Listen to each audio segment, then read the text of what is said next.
ವ್ಯಾಸತೀರ್ಥ ಗುರುರ್ಭೂಯಾತ್ ಅಸ್ಮದಿಷ್ಟಾರ್ಥಸಿದ್ಧಯೇ ತಪೋ ವಿದ್ಯಾ ವಿರಕ್ತ್ಯಾದಿ ಸದ್ಗುಣೋಘಾಕರಾನಹಂ ವಾದಿರಾಜ ಗುರುನ್ ವಂದೇ ಹಯಗ್ರೀವಪದಾಶ್ರಯಾನ್ ಪೂಜ್ಯಾಯ ರಾಘವೇಂದ್ರಾಯ ಸತ್ಯಧರ್ಮರತಾಯ ಚ ಭಜತಾಂ ಕಲ್ಪವೃಕ್ಷಾಯ ನಮತಾಂ ಕಾಮಧೇನವೇ ಅನವದ್ಯಾತ್ಮಚಾರಿತ್ರಂ ವಾದಿಖದ್ಯೋತ ಭಾಸ್ಕರಂ ವಿದ್ಯಾಮಾನ್ಯ ಗುರುಂ ವಂದೇ ವಿದ್ಯಾ ವಿದ್ಯೋತ ಭಾಸ್ವರಂ ವಿಶ್ವೇಶತೀರ್ಥಶ್ರೀಪಾದಾನ್ ವಿಶ್ವೋತ್ಕೃಷ್ಟಗುಣಾಕರಾನ್ ವಿಶ್ವಸ್ಥಸುಜನಾರಾಧ್ಯಾನ್ ವಂದೇ ವಿದ್ಯಾಗುರುನ್ ಮಮ ಹಯಗ್ರೀವ ಹಯಗ್ರೀವ ಹಯಗ್ರೀವೇತಿ ಯೋ ವದೇತ್ ತಸ್ಯ ನಿಸ್ಸರತೆ ವಾಣಿ ಜಹ್ನುಕನ್ಯಾ ಪ್ರವಾಹವತ್ ಶ್ರೀಗುರುಭ್ಯೋ ನಮಃ.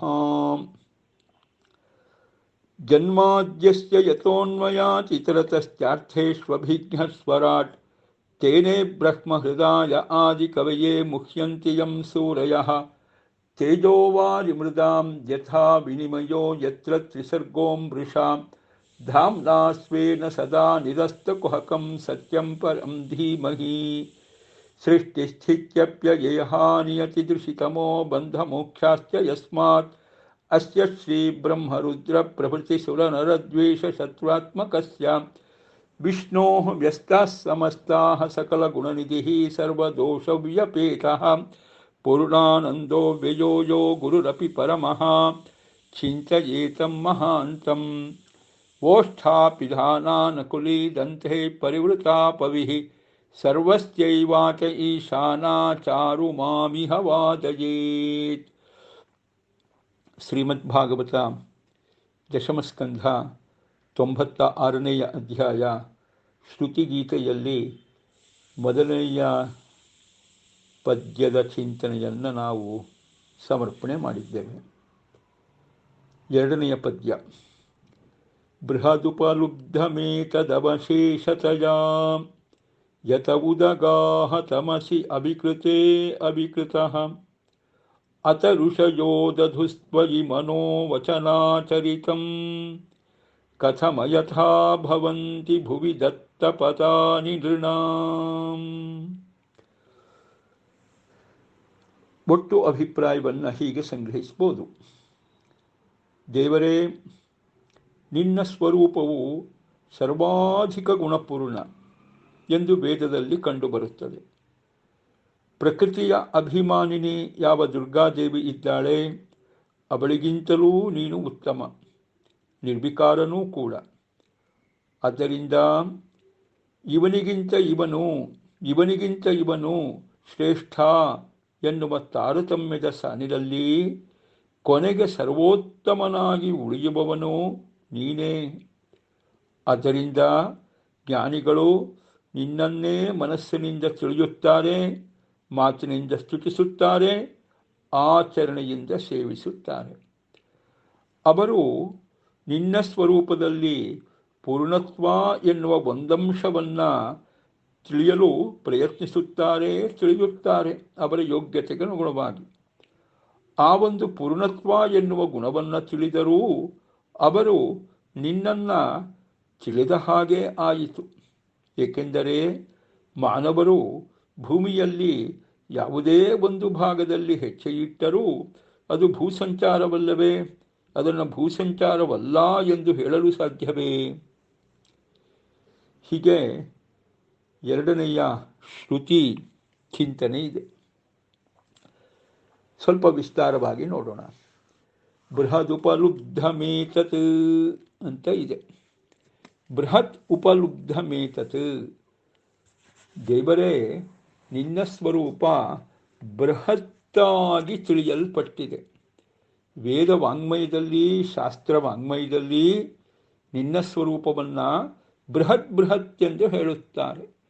ಬ್ರಹ್ಮ ಶಬ್ದದ ಅರ್ಥವೇ ಹಾಗೆ. ಅಥ ಕಸ್ಮಾದುಚ್ಯತೆ ಬ್ರಹ್ಮೇತಿ ಬೃಹಂತೋ ಹ್ಯಸ್ಮಿನ್ ಗುಣಾ ಇತಿ. ದೇವರನ್ನು ಏಕೆ ಬ್ರಹ್ಮನ್ ಎಂದು ಕರೆಯುತ್ತಾರೆ? ಏಕೆಂದರೆ ಅವನ ಗುಣಗಳೆಲ್ಲವೂ ಬೃಹತ್ತಾಗಿವೆ. ಹೀಗೆ ವೇದದಲ್ಲೇ ದೇವರ ಬ್ರಹ್ಮಶಬ್ದದ ಅರ್ಥವೇನು ಎಂದು ಪ್ರಶ್ನೆ ಮಾಡಿಕೊಂಡು ಉತ್ತರಿಸಿದ ಬಗೆ ಇದು. ಬೃಹತ್ ಅಂತ ಹೇಳಿದಾಗ ದೊಡ್ಡದು ಅಂತಲೂ ಒಂದರ್ಥ, ಇನ್ನೊಂದರ್ಥ ಪೂರ್ಣ ಅಂತ ಅರ್ಥ, ತುಂಬಿಕೊಂಡಿದೆ ಅಂತ ಅರ್ಥ. ಯಾಕೆಂದರೆ ಬ್ರಹ್ಮಶಬ್ದದ ಅರ್ಥವೇ ಬೃಹತ್ ಶಬ್ದದ ಅರ್ಥ. ಬ್ರಹ್ಮಶಬ್ದ ಯಾವ ಧಾತುವಿನಿಂದ ನಿಷ್ಪನ್ನವಾಗಿದೆಯೋ ಅದೇ ಧಾತುವಿನಿಂದ ಬೃಹತ್ ಶಬ್ದವೂ ನಿಷ್ಪನ್ನವಾದ್ದು.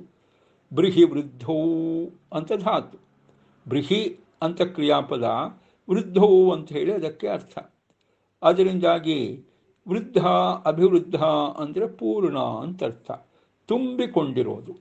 ಎಲ್ಲ ದೇಶಗಳಲ್ಲಿ, ಎಲ್ಲ ಕಾಲಗಳಲ್ಲಿ, ಎಲ್ಲ ಗುಣಗಳಿಂದ ಯಾರು ತುಂಬಿಕೊಂಡಿದ್ದಾನೋ, ಒಂದೊಂದು ಗುಣವೂ ಯಾರದ್ದು ತುಂಬಿಕೊಂಡಿದೆಯೋ ಆ ದೇವರು ಬೃಹತ್, ಆ ದೇವರೇ ಬ್ರಹ್ಮ. ಹೀಗೆ ದೇವರ ಒಂದು ಸ್ವರೂಪ ಸರ್ವಾಧಿಕ ಪೂರ್ಣ, ಸರ್ವಾಧಿಕ ಪರಿಪೂರ್ಣ ಎಂಬುದಾಗಿ ವೇದದಲ್ಲಿ ಉಪಲಬ್ಧವಾಗಿದೆ. ವೇದವನ್ನು ಅಧ್ಯಯನ ಮಾಡುವವರಿಗೆ ಕಂಡುಬರುತ್ತದೆ. ವೇದವನ್ನು ಅಧ್ಯಯನ ಮಾಡುವವರಿಗೆ ಏನೆಂದು ಕಂಡುಬರುತ್ತದೆ? ದೇವರೇ ನಿನ್ನ ಸ್ವರೂಪ ಸರ್ವಾಧಿಕ ಪರಿಪೂರ್ಣ ಎಂದು ವೇದವನ್ನು ಅಧ್ಯಯನ ಮಾಡುವವರಿಗೆ ಕಂಡುಬರುತ್ತದೆ. ಹೀಗೆ ಬೃಹತ್ ಶಬ್ದವನ್ನು ದೇವರಲ್ಲಿ ಬಳಸೋದು ಯಾಕೆ? ವೇದದಲ್ಲಿ ದೇವರು ಸರ್ವಾಧಿಕ ಪರಿಪೂರ್ಣ ಎನ್ನೋ ಅರ್ಥದಲ್ಲೇ ದೇವರಲ್ಲಿ ಬೃಹತ್ ಶಬ್ದವನ್ನು ಬಳಸುತ್ತಾರೆ. ಹೀಗೆ ಬೃಹತ್ ಉಪಲಬ್ಧಂ ಏತತ್. ಅದಾದ ಮೇಲೆ ಬೃಹತ್ ಉಪಲಬ್ಧಮೇತತ್ ಅವಿಕೃತೆ ತಮಸಿ ಉದಗಾಹ. ಇನ್ನೊಂದು ವಾಕ್ಯ, ಅವಿಕೃತೆ ತಮಸಿ ಉದಗಾಹ. ದೇವರೇ ಅವಿಕೃತ ಅಂದರೆ ವಿಕಾರವನ್ನು ಹೊಂದದೇ ಇರುವ ಮೂಲ ಪ್ರಕೃತಿ, ಅದು ಅವಿಕೃತ. ಏನು ಮೂಲ ಪ್ರಕೃತಿ ವಿಕಾರವನ್ನು ಹೊಂದೋದಿಲ್ಲ ಅಂದರೆ ಏನು? ಅದಿಷ್ಟೇ ಅಭಿಪ್ರಾಯ. ವಿಕಾರವನ್ನು ಹೊಂದೋದಿಲ್ಲ ಮೂಲ ಪ್ರಕೃತಿ ಅಂದರೆ ಪ್ರಳಯ ಕಾಲದಲ್ಲಿ ಅಂತ. ಮಹಾಪ್ರಳಯ ಕಾಲ ಬಂದಾಗ ಆಗ ಮೂಲ ಪ್ರಕೃತಿ ಅಥವಾ ಜಡ ಪ್ರಕೃತಿ ಅದು ಕಾರ್ಯರೂಪವಾಗಿ ಬ್ರಹ್ಮಾಂಡವಾಗಿ ಪರಿಣಾಮವನ್ನು ಹೊಂದೋದಿಲ್ಲ. ಆದ್ದರಿಂದಾಗಿ ಮಹಾಪ್ರಳಯ ಕಾಲದಲ್ಲಿ ಆ ಒಂದು ಮೂಲ ಪ್ರಕೃತಿ ಅಥವಾ ಜಡ ಪ್ರಕೃತಿ ಏನಾಗಿರುತ್ತೆ? ಅದು ಅವಿಕೃತ, ವಿಕಾರವನ್ನು ಹೊಂದದೇ ಇದ್ದದ್ದಾಗಿ ಇರುತ್ತೆ. ಅವಿಕೃತ ಅಂತ ಕರೀತಾರೆ. ಅಂತಹ ಅವಿಕೃತವಾದ ತಮಸ್ಸು, ಯಾವುದನ್ನು ತಮಸ್ಸು ಅಂತ ಕರೀತಾರೆ? ತಮ ಆಸೀತ್ ತಮಸಾ ಗುಳ್ಹಮಗ್ರೇ ಅಂತ ವೇದದಲ್ಲೇ ತಮಸ್ಶಬ್ದವನ್ನು ಬಳಸ್ತಾರೆ. ಮೊದಲು ತಮಸ್ಸು ಮಾತ್ರ ಇತ್ತು, ಆ ತಮಸ್ಸಿನಿಂದ ಎಲ್ಲವೂ ಮುಚ್ಚಿ ಹೋಗಿತ್ತು ಅಂತ ಹೇಳ್ತಾರೆ. ತಮಸ್ಸು ಅಂದರೆ ಒಂದರ್ಥದಲ್ಲಿ ಕತ್ತಲೆ. ಯಾವುದು ಕತ್ತಲೆ? ಅಜ್ಞಾನವೆಂಬ ಕತ್ತಲೆ, ಅವಿದ್ಯಾನಾಮಕವಾದ ಕತ್ತಲೆ. ಆ ತಮಸ್ಸು, ಅದಕ್ಕೆ ಅಭಿಮಾನಿನಿ ಯಾರು? ದುರ್ಗಾದೇವಿ. ತಮ ಆಸೀತ್ ತಮಸಾ ಗುಳ್ಹಮಗ್ರೇ ಅಂತ ಬಂದಾಗ ಆ ಒಂದು ತಮಸ್ಸು ಅವಿದ್ಯಾ, ಅದರ ಅಭಿಮಾನಿನಿಯಾಗಿರ್ತಕ್ಕಂಥ ದುರ್ಗಾದೇವಿ ಅವಳೇ ಎಲ್ಲ ಕಡೆ ತುಂಬಿಕೊಂಡಿದ್ಲು ಅಂತ. ಅಂದರೆ ಏನಾಗಿರುತ್ತೆ, ಮಹಾಪ್ರಳಯ ಕಾಲದಲ್ಲಿ ಯಾರಿಗೂ ಯಾವ ಜ್ಞಾನವೂ ಇರೋದಿಲ್ವಲ್ಲ, ಎಲ್ಲರೂ ದೇವರ ಹೊಟ್ಟೆಯ ಒಳಗಡೆ ಮಲಗಿಕೊಂಡಿರ್ತಾರಲ್ಲ. ಹೀಗಾಗಿ ಆಗ ಅವಿದ್ಯಾ, ಅಜ್ಞಾನವೇ ಇರ್ತಕ್ಕಂಥದ್ದು. ಹೀಗಾಗಿ ತಮ ಆಸೀತ್ ತಮಸಾ ಗುಳ್ಹಮಗ್ರೇ. ಸೃಷ್ಟಿಯ ಪ್ರಾರಂಭ ಕಾಲದಲ್ಲಿ, ಮಹಾಪ್ರಳಯ ಕಾಲದಲ್ಲಿ ತಮಸ್ಸು, ಅವಿದ್ಯೆಯೋ ಅವಿದ್ಯೆ, ಅಜ್ಞಾನವೋ ಅಜ್ಞಾನ, ಅದರಿಂದ ಎಲ್ಲವೂ ವ್ಯಾಪಿಸಿಕೊಂಡಿತ್ತು, ತುಂಬಿಕೊಂಡಿತ್ತು ಅಂತ ಹೇಳ್ತಕ್ಕಂಥ ಮಾತು. ಹೀಗೆ ತಮೋನಾಮಕಳಾದ ದುರ್ಗಾದೇವಿ ಅವಳು ಅವಿಕೃತ. ಅಫ್ಕೋರ್ಸ್ ಮಹಾಪ್ರಳಯ ಕಾಲದಲ್ಲಿ ದುರ್ಗಾದೇವಿಗೆ ಅವಳಿಂದ ಅಭಿಮನ್ಯಮಾನವಾದ ತಮಸ್ಸು, ಸತ್ವಜಸ್ತಮೋ ಗುಣ ಮೂರೂ ಕೂಡ ಅದೇ ಜಡ ಪ್ರಕೃತಿ, ಮೂಲ ಪ್ರಕೃತಿ ಅಂದರೆ ಅದೆಲ್ಲವೂ ಕೂಡ ಮಹಾಪ್ರಳಯ ಕಾಲದಲ್ಲಿ ಯಾವುದೇ ವಿಕಾರವನ್ನು ಹೊಂದೋದಿಲ್ಲ. ಪ್ರಕೃತಿಗೆ ವಿಕಾರ ಆಯಿತು ಅಂದರೆ ಸೃಷ್ಟಿ ಪ್ರಾರಂಭ ಆಗ್ಬಿಡುತ್ತೆ, ಸೃಷ್ಟಿ ಪ್ರಾರಂಭ ಆಗುತ್ತೆ. ಅವಿಕೃತವಾಗಿ ಇತ್ತು ಅಂದರೆ ಅದು ಮಹಾಪ್ರಳಯದ ಸಮಯ, ಮಹಾಪ್ರಳಯದ ಸಮಯ. ಹೀಗೆ ವಿಕಾರವನ್ನು ಹೊಂದದೇ ಇರುವ ತಮೋನಾಮಕಳಾದ ದುರ್ಗಾದೇವಿ ಅವಳು ಅವಿಕೃತ. ಅಂತಹ ಅವಿಕೃತಳಾದ ದುರ್ಗಾದೇವಿಗಿಂತಲೂ ದೇವರೇ ನೀನು ಉದಗಾಹ, ಅವಳನ್ನು ಮೀರಿ ನಿಂತಿದ್ದೀಯ, ಅವಳಿಗಿಂತಲೂ ಉತ್ತಮನಾಗಿ ಇದ್ದೀಯ, ಅವಳಿಗಿಂತಲೂ ಉತ್ತಮನಾಗಿ ಇದ್ದೀಯ ಅಂತ.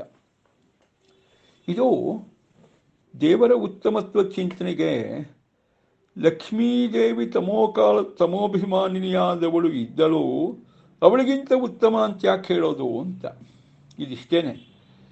ಸೃಷ್ಟಿಯ ಪ್ರಾರಂಭ ಕಾಲದಲ್ಲಿ ಯಾರು ಇರ್ತಾರೋ ಅವರು ಸೃಷ್ಟಿ ಮಾಡುವವರು, ಅವರೇ ಮುಂದೆ ಸೃಷ್ಟಿಯಾಗುವ ಎಲ್ಲ ವ್ಯಕ್ತಿಗಳಿಗಿಂತ ವಸ್ತುಗಳಿಗಿಂತ ದೊಡ್ಡವರು. ಸಹಜವಾಗಿ ಯಾರು ಸೃಷ್ಟಿಯ ಪ್ರಾರಂಭ ಕಾಲದಲ್ಲಿ ಇದ್ದು ಎಲ್ಲವನ್ನೂ ಸೃಷ್ಟಿ ಮಾಡ್ತಾರೋ ಅವರು ಸೃಷ್ಟಿ ಮಾಡುವ ಎಲ್ಲ ಪದಾರ್ಥ, ವ್ಯಕ್ತಿ, ವಸ್ತುಗಳಿಗಿಂತ ಅವರು ದೊಡ್ಡವರಾಗ್ತಾರೆ. ಯಾರಪ್ಪ ಇದ್ರು ಸೃಷ್ಟಿಯ ಪ್ರಾರಂಭ ಕಾಲದಲ್ಲಿ ಅಂದರೆ ಇಬ್ಬರು ಇದ್ದಾರೆ. ಯಾರು? ಒಬ್ಬಳು ಲಕ್ಷ್ಮೀದೇವಿ, ಇನ್ನೊಬ್ಬರು ಯಾರು? ಲಕ್ಷ್ಮೀಪತಿಯಾದ ರಮಾಪತಿಯಾದ ನಾರಾಯಣ. ಲಕ್ಷ್ಮೀಪತಿಯಾದ ರಮಾಪತಿಯಾದ ನಾರಾಯಣ. ಅದರಿಂದಾಗಿ ಇಬ್ಬರೂ ಇದ್ದಾರೆ ಎಂದಾಗ ಇಬ್ಬರೂ ಸೃಷ್ಟಿ ಮಾಡ್ತಾರೆ, ಇಬ್ಬರೂ ದೊಡ್ಡವರು ಏನೋ ಅಂತ ವಿಚಾರ ಬರುತ್ತೆ. ಅದಕ್ಕೆ ಹೇಳ್ತಾರೆ, ಹೌದು ಇಬ್ಬರೂ ಇದ್ದಾರೆ. ಸೃಷ್ಟಿಯ ಪ್ರಾರಂಭ ಕಾಲದಲ್ಲಿ ಲಕ್ಷ್ಮಿಯೂ ಇದ್ದಾಳೆ, ನಾರಾಯಣನೂ ಇದ್ದಾನೆ. ಆದರೆ ಲಕ್ಷ್ಮಿಗಿಂತಲೂ ನಾರಾಯಣನೇ ದೊಡ್ಡವನು. ಮಹಾಪ್ರಳಯ ಕಾಲದಲ್ಲಿ, ಸೃಷ್ಟಿಯ ಪ್ರಾರಂಭ ಕಾಲದಲ್ಲಿ ತಮಾಸಿ ತಮಸಾ ಗುಳ್ಳಮಗ್ರೆ, ತಮೋನಾಮಕಳಾಗಿರ್ತಕ್ಕಂಥ ದುರ್ಗಾದೇವಿ ಅಂದರೆ ಲಕ್ಷ್ಮೀದೇವಿ ಇದ್ದಾಳೆ. ಆಯ್ತಾ? ಅವಿಕೃತೆ, ಅವಿಕಾರಳಾಗಿ ಇದ್ದಾಳೆ. ಇನ್ನೂ ಸೃಷ್ಟಿ ಪ್ರಾರಂಭವಾಗಿಲ್ಲ, ವಿಕಾರ ಯಾವುದವಳಿಗೆ ಆಗಿಲ್ಲ. ಆದರೆ ಆ ದುರ್ಗಗಿಂತಲೂ ಉತ್ತಮನಾಗಿ ಯಾರಿದ್ದಾನೆ? ದೇವರೇ ಇದ್ದಾನೆ. ಸೃಷ್ಟಿ ಪ್ರಾರಂಭ ಕಾಲದಲ್ಲಿ ಇಬ್ಬರೂ ಇದ್ದರೂ ಆ ಇಬ್ಬರಲ್ಲಿ ಉತ್ತಮನಾಗಿ ಯಾರಿದ್ದಾನೆ? ದೇವರೇ ಇದ್ದಾನೆ. ಹೀಗೆ ಸೃಷ್ಟಿ ಪ್ರಾರಂಭ ಕಾಲದಲ್ಲಿ ಇಬ್ಬರು ಇರೋದ್ರಿಂದ ಇಬ್ಬರಿಗೂ ಒಂದು ರೀತಿಯ ಉತ್ತಮತ್ವ. ಯಾರು ಮುಂದೆ ಸೃಷ್ಟಿಯಾಗ್ತಾರೋ ಅವರೆಲ್ಲರಿಗಿಂತಲೂ ಇಬ್ಬರು ಉತ್ತಮರಾದರು. ಯಾರಿಬ್ಬರು ಉತ್ತಮರಾದರೂ? ಲಕ್ಷ್ಮೀ ಎನಿಸುವ ದುರ್ಗಾದೇವಿ ಅಥವಾ ತಮಸ್ಸು, ಆಮೇಲೆ ಆ ಲಕ್ಷ್ಮೀಪತಿಯಾದ ನಾರಾಯಣ, ಇಬ್ಬರೂ ಇದ್ದಾರೆ ಸೃಷ್ಟಿಯ ಪ್ರಾರಂಭ ಕಾಲದಲ್ಲಿ. ಅಂದ ಇಬ್ಬರು ದೊಡ್ಡವರೇ. ಅವರಿಬ್ಬರಲ್ಲಿ ಯಾರು ದೊಡ್ಡವರು? ಅವರಿಬ್ಬರಲ್ಲಿ ಅವಿಕಾರಳಾಗಿರ್ತಕ್ಕಂತಹ ಲಕ್ಷ್ಮೀದೇವಿಗಿಂತಲೂ, ತಮಃ ಎನಿಸುವ ಲಕ್ಷ್ಮೀದೇವಿಗಿಂತಲೂ ಯಾರು ದೊಡ್ಡವರು? ನಾರಾಯಣ ದೊಡ್ಡವನು.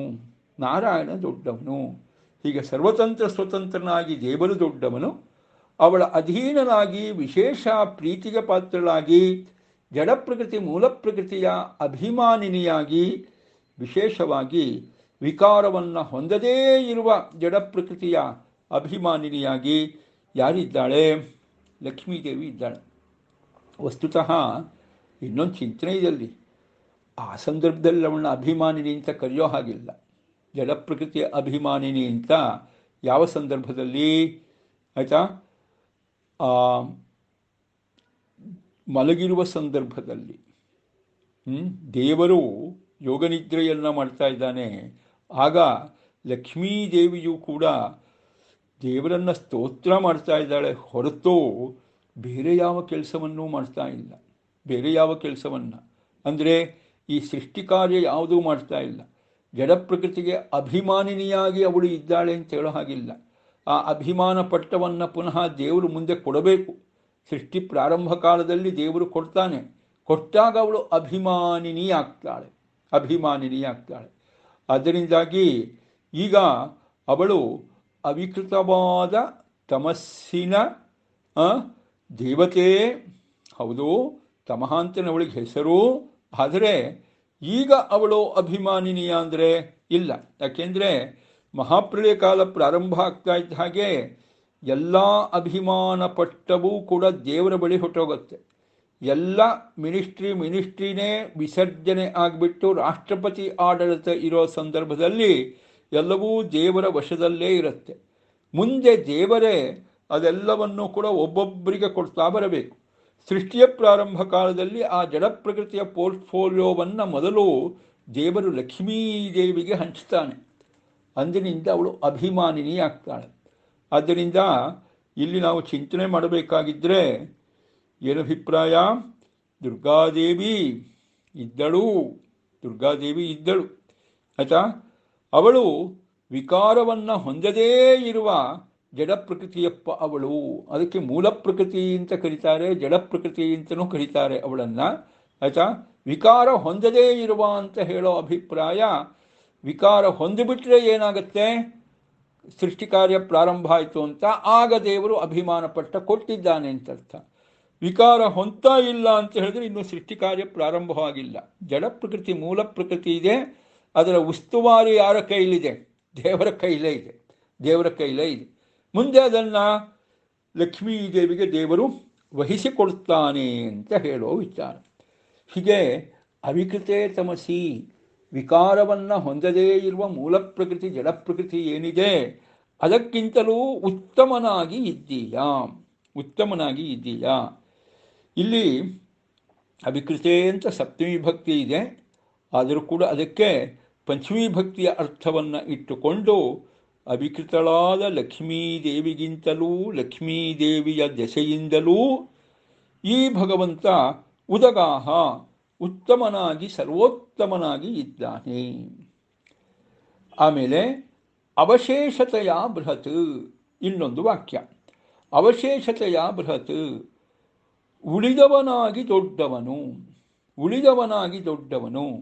ಏನು ಉಳಿದವನಾಗಿ ಅಂತ? ಅದು ತಾರತಮ್ಯದ ಚಿಂತನೆಯಲ್ಲಿ ಒಬ್ಬರಾದ ಮೇಲೆ ಒಬ್ಬರು ದೊಡ್ಡವರು ಅಂತ ಹೇಳ್ತಾ ಬರ್ತೇವೆ. ಇವನಿಗಿಂತ ಇವನು ಶ್ರೇಷ್ಠ ಅಂತ ತಾರತಮ್ಯವನ್ನು ಹೇಳ್ತಾ ಬರ್ತೇವೆ. ಹೇಳ್ತಾ ಬಂದಾಗ ಕಡೆಗೆ ಉಳಿಯುವವನು ಯಾರು? ಶ್ರೀಹರಿ.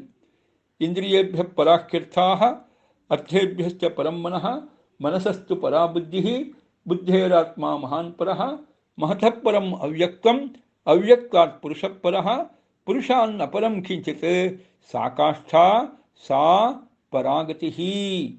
ಇದು ಕಠೋಪನಿಷತ್ನಲ್ಲಿ ಬರುವ ಒಂದು ತಾರತಮ್ಯದ ಚಿಂತನೆ. ಇಂದ್ರಿಯಾಭಿಮಾನಿ ದೇವತೆಗಳಿಗಿಂತ ಅರ್ಥಾಭಿಮಾನಿ ದೇವತೆಗಳು ದೊಡ್ಡವರು, ಅರ್ಥಾಭಿಮಾನಿ ದೇವತೆಗಳಿಗಿಂತ ಬುದ್ಧಿಯಭಿಮಾನಿ ದೇವತೆಗಳು ದೊಡ್ಡವರು, ಮನೋಭಿಮಾನಿ ದೇವತೆಗಳು ದೊಡ್ಡವರು, ಮನೋಭಿಮಾನಿ ದೇವತೆಗಳಿಗಿಂತ ಬುದ್ಧಿಯಭಿಮಾನಿ ದೇವತೆಗಳು ದೊಡ್ಡವರು, ಬುದ್ಧಿಯಭಿಮಾನಿ ದೇವತೆಗಳಿಗಿಂತ ಮಹತ್ತತ್ವಾಭಿಮಾನಿ ದೇವತೆಗಳು ದೊಡ್ಡವರು, ಮಹತ್ತತ್ವಾಭಿಮಾನಿ ದೇವತೆಗಳಿಗಿಂತ ಯಾರು ದೊಡ್ಡವರು? ಮಹತಃಪರ ಅವ್ಯಕ್ತ ಎನಿಸುವ ಲಕ್ಷ್ಮೀದೇವಿ ದೊಡ್ಡವಳು. ಅವ್ಯಕ್ತ ತತ್ವಕ್ಕಿಂತಲೂ ಕೂಡ ದೊಡ್ಡವನಾದವನು ಶ್ರೀಹರಿನಾರಾಯಣ. ಅವನಿಗಿಂತ ಉತ್ತಮರಾದವರು ಮತ್ತೊಬ್ಬರಿಲ್ಲ. ತಾರತಮ್ಯದ ತುತ್ತ ತುದಿ, ತಾರತಮ್ಯದ ಕಟ್ಟ ಕಡೆ ಯಾರು? ಅದು ನಾರಾಯಣ. ಹೀಗೆ ಇವರಿಗಿಂತ ಇವರು ಶ್ರೇಷ್ಠ ಎನ್ನುವ ತಾರತಮ್ಯದ ಪಂಕ್ತಿಯಲ್ಲಿ ಕೊನೆಗೆ ಉಳಿಯುವವನು, ಸರ್ವಶ್ರೇಷ್ಠನಾಗಿ ಉಳಿಯುವವನು ಯಾರು? ಶ್ರೀಹರಿ. ಆದ್ದರಿಂದಲೇ ಅವನೇ ಸರ್ವೋತ್ತಮ. ಮಹಾಪ್ರಳಯ ಕಾಲದಲ್ಲಿ ಇರೋರು ಯಾರೋ ಅವರು ಶ್ರೇಷ್ಠರು ಅಂತ ಒಂದು ವಿಚಾರ ಬಂತು. ಮಹಾಪ್ರಳಯ ಕಾಲದಲ್ಲಿ ಇಬ್ಬರೂ ಇದ್ದಾರಲ್ಲ ಅಂದರೆ ಇಬ್ಬರೂ ಇದ್ದಾರೆ. ಅಸ್ವತಂತ್ರಳಾಗಿ ಲಕ್ಷ್ಮೀದೇವಿ ಇದ್ದಾಳೆ, ಸ್ವತಂತ್ರನಾಗಿ ಆ ಲಕ್ಷ್ಮೀದೇವಿಯನ್ನು ಮೀರಿ ದೇವರಿದ್ದಾನೆ ಅಂತ ಹಿಂದೆ ಹೇಳಿದರು. ಆಯಿತಾ? ಅದಾದ ಮೇಲೆ ಮತ್ತೆ ವಿಸ್ತಾರವಾಗಿ ಮತ್ತೆ ಹೇಳ್ತಾರೆ, ತಾರತಮ್ಯದ ಕಕ್ಷೆಯನ್ನು ನೀವು ಚಿಂತನೆ ಮಾಡಿದಾಗಲೂ ಕೂಡ ಕಡೆಗೆ ಉಳಿಯೋದು ಯಾರು ತಾರತಮ್ಯ ಕಕ್ಷೆಯಲ್ಲಿ ಅಂದರೆ ನಾರಾಯಣನೇ. ಆದ್ದರಿಂದಾಗಿ ನಾರಾಯಣನೇ ಸರ್ವಶ್ರೇಷ್ಠ ಸರ್ವೋತ್ತಮ ಅನ್ನುವ ಚಿಂತನೆಯನ್ನು ಮಾಡ್ತಾ ಬರ್ತಾರೆ. ಅವಿಶೇಷತೆಯ ಬೃಹತ್, ಅವಿಶೇಷತೆಯ ಉಳಿಯುವವನಾಗಿ, ತಾರತಮ್ಯದ ಕಕ್ಷೆಯಲ್ಲಿ ಕಡೆಗೆ ಉಳಿಯುವವನಾಗಿ ದೊಡ್ಡವನು ಅವನು. ಅದರ ಮೇಲೆ ಅವಿಕೃತ ಯತಃ ಅಂತ ಇನ್ನೊಂದು ವಾಕ್ಯ. ಅವಿಕೃತ ಯತಃ ಏನಾಗುತ್ತೆ, ಮೂಲ ಪ್ರಕೃತಿಗೆ ವಿಕಾರ ಇಲ್ಲ ಅಂತ ಒಂದು ಮಾತು ಬಂತು. ಮೂಲ ಪ್ರಕೃತಿಗೆ ವಿಕಾರ ಇಲ್ಲ ಅಂತ. ಆದರೆ ಯಾವಾಗ? ಪ್ರಳಯ ಕಾಲದಲ್ಲಿ ವಿಕಾರವಿಲ್ಲ. ಆದರೆ ಆಯಿತಾ, ಸೃಷ್ಟಿಕಾಲ ಬಂದಾಗ ಅದಕ್ಕೂ ವಿಕಾರವಿದೆ. ಅದೇ ಏನಾಗುತ್ತೆ, ಕಾರ್ಯರೂಪವಾದ ಪ್ರಪಂಚ ಆ ರೀತಿಯಾಗಿ ಪರಿಣಾಮವನ್ನು ಹೊಂದುತ್ತೆ. ಆಗದು ಅವಿಕೃತ ಅಲ್ಲ, ವಿಕಾರವನ್ನು ಹೊಂದಿಲ್ಲ ಅಂತ ಇಲ್ಲ. ಆದರೆ ದೇವರಿಗೆ ಹಾಗಲ್ಲ. ದೇವರಿಗೆ ಪರಮಾತ್ಮನಿಗೆ, ನಾರಾಯಣನಿಗೆ ಎಂದೆಂದೂ ವಿಕಾರವೇ ಇಲ್ಲ. ಹೀಗಾಗಿ ದೇವರು ಸರ್ವೋತ್ತಮನಾಗಿದ್ದಾನೆ. ಅವಿಕೃತ ಯತಃ, ಆ ದೇವರು ಸರ್ವೋತ್ತಮನಾಗಿ ಇದ್ದಾನೆ. ಯಾಕೆ? ವಿಕಾರವನ್ನು ಹೊಂದೋದೇ ಇಲ್ಲ ಅಂತ. ಅಲ್ಲ, ಜಡ ಪ್ರಕೃತಿ ನಿತ್ಯವಾದಿದೆಯಲ್ಲ ಅಂದರೆ, ನಿತ್ಯವಾದ ಜಡ ಪ್ರಕೃತಿ ಹೌದು, ವಿಕಾರವನ್ನು ಹೊಂದೋದಿಲ್ಲ. ಆದರೆ ಮಹಾಪ್ರಳಯ ಕಾಲದಲ್ಲಿ ಮಾತ್ರ. ಸೃಷ್ಟಿಕಾಲ ಪ್ರಾರಂಭ ಬಂದಾಗ ಅದು ಕೂಡ ಕಾರ್ಯರೂಪವಾದ ಪ್ರಪಂಚ ಬ್ರಹ್ಮಾಂಡ ಆಗತ್ತೆ. ಆ ಹಂತದಲ್ಲಿ ಅದು ವಿಕಾರವನ್ನು ಹೊಂದತ್ತೆ. ಅದರಿಂದಾಗಿ ಯಾವಾಗಲೂ ವಿಕಾರವೇ ಇಲ್ಲ. ಯಾವುದಕ್ಕೆ? ಜಡ ಪ್ರಕೃತಿಗೆ ಅಂತ ಹೇಳೋ ಹಾಗಿಲ್ಲ. ಜಡ ಪ್ರಕೃತಿಗೂ ಮೂಲ ಪ್ರಕೃತಿಗೂ ಮಹಾಪ್ರಳಯ ಕಾಲದಲ್ಲಿ ವಿಕಾರವಿಲ್ಲದೆ ಇದ್ದರೂ ಸೃಷ್ಟಿಕಾಲದಲ್ಲಿ ವಿಕಾರವಿದ್ದೇ ಇದೆ. ಅದರಿಂದ ಸರ್ವದಾ ಅವಿಕಾರವನ್ನು ಹೊಂದಿದೆ ಅಂತ ಹೇಳೋ ಹಾಗಿಲ್ಲ ಜಡ ಪ್ರಕೃತಿಗೆ. ಅದರಂತೆ ಉಳಿದದ್ದು ಕೂಡ ಲಕ್ಷ್ಮೀದೇವಿ ಅದರ ಅಭಿಮಾನಿನಿ ಇದ್ದಾಳಲ್ಲ, ಅವಳಿಗೂ ಕೂಡ ಹಾಗೆ. ಲಕ್ಷ್ಮೀದೇವಿ ನಿತ್ಯ ಮುಕ್ತಳು, ನಿತ್ಯಳಾದವಳು ಆಯಿತಾ. ಅವಳಿಗೆ ವಿಕಾರವಿದೆಯೋ ಇಲ್ಲವೋ? ಅವಳಿಗೂ ಒಂದು ಹಂತದಲ್ಲಿ ವಿಕಾರವಿಲ್ಲ. ದೇವರಂತೆ ಒಂದು ರೀತಿ ಅವಳು ಕೂಡ. ದೇವರಿಗೆ ಯಾವ ರೀತಿ ಸ್ಥೂಲವಾದ ಪ್ರಾಕೃತಿಕವಾದ ಜಡವಾದ ಶರೀರವಿಲ್ಲವೋ ಅವಳಿಗೂ ಕೂಡ ಅದೇ ರೀತಿ ಸ್ಥೂಲವಾದ ಪ್ರಾಕೃತಿಕವಾದ ಜಡವಾದ ಶರೀರ ಇಲ್ಲವೇ ಇಲ್ಲ. ಅದರಿಂದಾಗಿ ಚೇತನರಿಗೆಲ್ಲ ಬರುವ ದೇಹದ ಮೂಲಕವಾದ ವಿಕಾರ ಆ ತಾಯಿಗೆ ಬರೋದೇ ಇಲ್ಲ. ದೇವರಂತೆ ಅವಳು ಆ ಅರ್ಥದಲ್ಲಿ. ಆದರೆ ಅವಳಿಗೂ ಕೂಡ ವಿಕಾರ ಇದ್ದೇ ಇದೆ. ಏನದು ವಿಕಾರ? ಪರಾಧೀನ ವಿಶೇಷಾವಾಪ್ತಿ ಎನ್ನುವ ವಿಕಾರ. ಪರಾಧೀನ ವಿಶೇಷಾವಾಪ್ತಿ ಏನು? ಪರಾಧೀನ ವಿಶೇಷ ಅದೊಂದು ಬಂದೇ ಬರುತ್ತೆ. ಏನು ಪರಾಧೀನವಾದ ವಿಶೇಷ ಅಂದರೆ, ಭಗವಂತನ ಅಧೀನವಾದ ಈ ಒಂದು ವಿಶೇಷಗಳು ಅಂದರೆ ಜವಾಬ್ದಾರಿಗಳು, ಪೋರ್ಟ್ಫೋಲಿಯೋಗಳು ಆಯಾಯ ಕಾಲದಲ್ಲಿ ಬಂದು ಹೋಗುತ್ತವೆ. ಹೀಗಾಗಿ ಅವಳಿಗೂ ವಿಕಾರ ಅಂದರೆ ಪೊಸಿಷನ್ ಬಂದು ಪೊಸಿಷನ್ ಹೋಗುತ್ತದೆ. ಪೊಸಿಷನ್ ಬಂದು ಹೋಗೋದರ ಮೂಲಕವಾಗಿ ವಿಕಾರ ಲಕ್ಷ್ಮೀದೇವಿಗೂ ಇದೆ. ಮಹಾಪ್ರಳಯ ಕಾಲದಲ್ಲಿ ಯಾವ ಪೊಸಿಷನ್ನು ಅವಳ ಕೈಲಿ ಇಲ್ಲ. ದೇವರು ಎಲ್ಲ ವಿತ್ಡ್ರಾ ಮಾಡಿಕೊಂಡಿದ್ದಾನೆ. ಸೃಷ್ಟಿಕಾಲದಲ್ಲಿ ಪುನಃ ಪೊಸಿಷನ್ ಕೊಡ್ತಾನೆ. ಹೀಗೆ ಪರ ಅಧೀನ, ಸರ್ವೋತ್ತಮನಾದ ಸರ್ವವಿಲಕ್ಷಣನಾದ ದೇವರೇ ಪರ, ಅವನ ಅಧೀನವಾದ ವಿಶೇಷ ಅಂದರೆ ಈ ಒಂದು ಪದವಿಯನ್ನು ಕೊಡುವುದು, ಪೋರ್ಟ್ಫೋಲಿಯೋ ಕೊಡೋದು, ಅದೇ ವಿಶೇಷ. ಅದರ ಅವಾಪ್ತಿ ಹೊಂದುವಿಕೆ ಎನ್ನುವ ಒಂದು ವಿಕಾರ ಯಾರಿಗಿದೆ? ಲಕ್ಷ್ಮೀದೇವಿಗೂ ಇದೆ. ಹಾಗಾದರೆ ಲಕ್ಷ್ಮೀದೇವಿಗೂ ವಿಕಾರ ಬಂದ್ಬಿಡ್ತು. ಪರಾಧೀನ ವಿಶೇಷಾವಾಪ್ತಿ ರೂಪವಾದ ವಿಕಾರ. ನೋಡಿ ಅಲ್ಲಿಗೆ, ಯಾವುದನ್ನು ನಾವು ಜಡ ಪ್ರಕೃತಿ ನಿತ್ಯವಾದ್ದು ಅಂತ ಹೇಳ್ತೀವೋ ಅದಕ್ಕೂ ಕೂಡ ಸೃಷ್ಟಿಕಾಲದಲ್ಲಿ ವಿಕಾರ. ಅದರ ಜಡ ಪ್ರಕೃತಿಯ ಅಭಿಮಾನಿಯಾದ ಲಕ್ಷ್ಮೀದೇವಿಗೆ ಒಂದು ರೀತಿ ದೇವರಂತೆ ಅವಳು ಇರತಕ್ಕಂಥವಳು. ದೇಹದ ವಿಕಾರ ಅವಳಿಗೆ ಇಲ್ಲ. ಯಾಕೆ? ದೇಹದ ಮೂಲಕವಾಗಿ ಹುಟ್ಟು ಸಾವುಗಳು ಅವಳಿಗೂ ಇಲ್ಲ. ಪ್ರಾಕೃತ ಶರೀರ ಅವಳಿಗೂ ಬರೋದಿಲ್ಲ. ಅಪ್ರಾಕೃತ ಜ್ಞಾನಾನಂದಮಯ ಶರೀರಿಯೇ ಭಗವಂತನಂತೆ. ಆದರೂ ಅವಳಿಗೂ ಕೂಡ ಸೃಷ್ಟಿಯ ಪ್ರಾರಂಭ ಕಾಲದಲ್ಲಿ ಭಗವಂತನಿಂದ ಜಡಪ್ರಕೃತಿಯ ಅಭಿಮಾನದ ಪಟ್ಟ ಏನು ದೊರಕುತ್ತೆ ಆ ಮೂಲಕವಾಗಿ ಪರಾಧೀನ ವಿಶೇಷಾವಾಪ್ತಿ, ಜಡಪ್ರಕೃತಿಯ ಆ ಪಟ್ಟದ ಒಂದು ದಾನದ ಮೂಲಕವಾಗಿ ದೇವರು ಒಂದು ವಿಶೇಷವನ್ನು ಕೊಡ್ತಾ ಬರ್ತಾನೆ. ಅದೇ ಪೊಸಿಷನ್ ದೇವರು ಕೊಡುವುದು, ಪದವಿಯನ್ನು ದೇವರು ಕೊಡೋದು. ಆ ಪದವಿಯನ್ನು ದೇವರು ಕೊಡ್ತಾನೆ, ಮಹಾಪ್ರಳಯ ಕಾಲದಲ್ಲಿ ಪದವಿಯನ್ನು ವಾಪಸ್ ತಗೋತಾನೆ. ಹೀಗಾಗಿ ಅವಳಿಗೂ ಒಂದು ವಿಕಾರ ಬಂತು, ವಿಕಾರ ಬಂತು. ಹೀಗೆ ಎಲ್ಲ ಅಷ್ಟೆ, ನಿತ್ಯವಾದ ಪದಾರ್ಥಗಳು ಅಂತ ನಾವೇನು ಕರಿತೀವಿ, ಅವರಿಗೂ ಒಂದು ವಿಶೇಷಗಳು ಬಂದೇ ಬರುತ್ತೆ. ಅವರಿಗೂ ಒಂದು ವಿಶೇಷಗಳು ಆಯಾಯ ಕಾಲದ ಸಂದರ್ಭದಲ್ಲಿ, ಆಯಾಯ ದೇಶದ ಸಂದರ್ಭದಲ್ಲಿ ಒಂದು ವಿಶೇಷ ಬಂದೇ ಬರುತ್ತೆ. ನೋಡಿ, ನಿತ್ಯವಾದ ವರ್ಣ, ಅವ್ಯಾಕೃತಾಕಾಶ, ಇದೆಲ್ಲವೂ ನಿತ್ಯ ಅಂತ ಕರೀತೇವೆ. ಅದಕ್ಕೂ ಕೂಡ ಅಭಿವ್ಯಕ್ತಿ ಇದ್ದೇ ಇದೆ. ಅಭಿವ್ಯಕ್ತಿ ಆಯಾಯ ಕಾಲದಲ್ಲಿ ಒಂದು ಅಭಿವ್ಯಕ್ತಿ ಅಂತಕ್ಕಂಥದ್ದು ಇದ್ದೇ ಇದೆ. ಅದೇ ವಿಶೇಷ. ಆ ವಿಶೇಷ ದೇವರಿಂದ ಬರ್ತಾ ಇದೆ, ದೇವರ ಅಧೀನವಾಗಿ ಬರ್ತಾ ಇದೆ. ಹೀಗೆ ಎಲ್ಲವೂ ರಮಾಬ್ರಹ್ಮಾದಿಗಳೆಲ್ಲರೂ ಅವನ ಅಧೀನವಾಗಿ ಪರಾಧೀನವಾದ ವಿಶೇಷವನ್ನು ಹೊಂದೋದರಿಂದ ಯಾರೂ ಅವಿಕೃತರಲ್ಲ.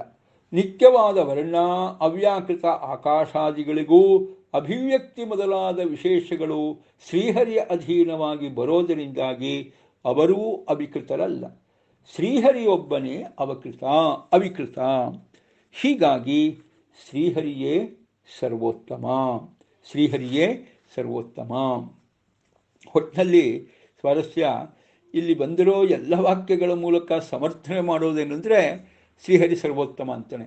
ಬೃಹದುಪಲಬ್ಧಮೇತತ್, ದೇವರೇ ನಿನ್ನ ಸ್ವರೂಪ ಸರ್ವಾಧಿಕ ಪರಿಪೂರ್ಣ ಎಂಬುದಾಗಿ ವೇದದಲ್ಲಿ ಹೇಳಲ್ಪಟ್ಟಿದೆ, ಆದ್ದರಿಂದ ನೀನು ಸರ್ವೋತ್ತಮ.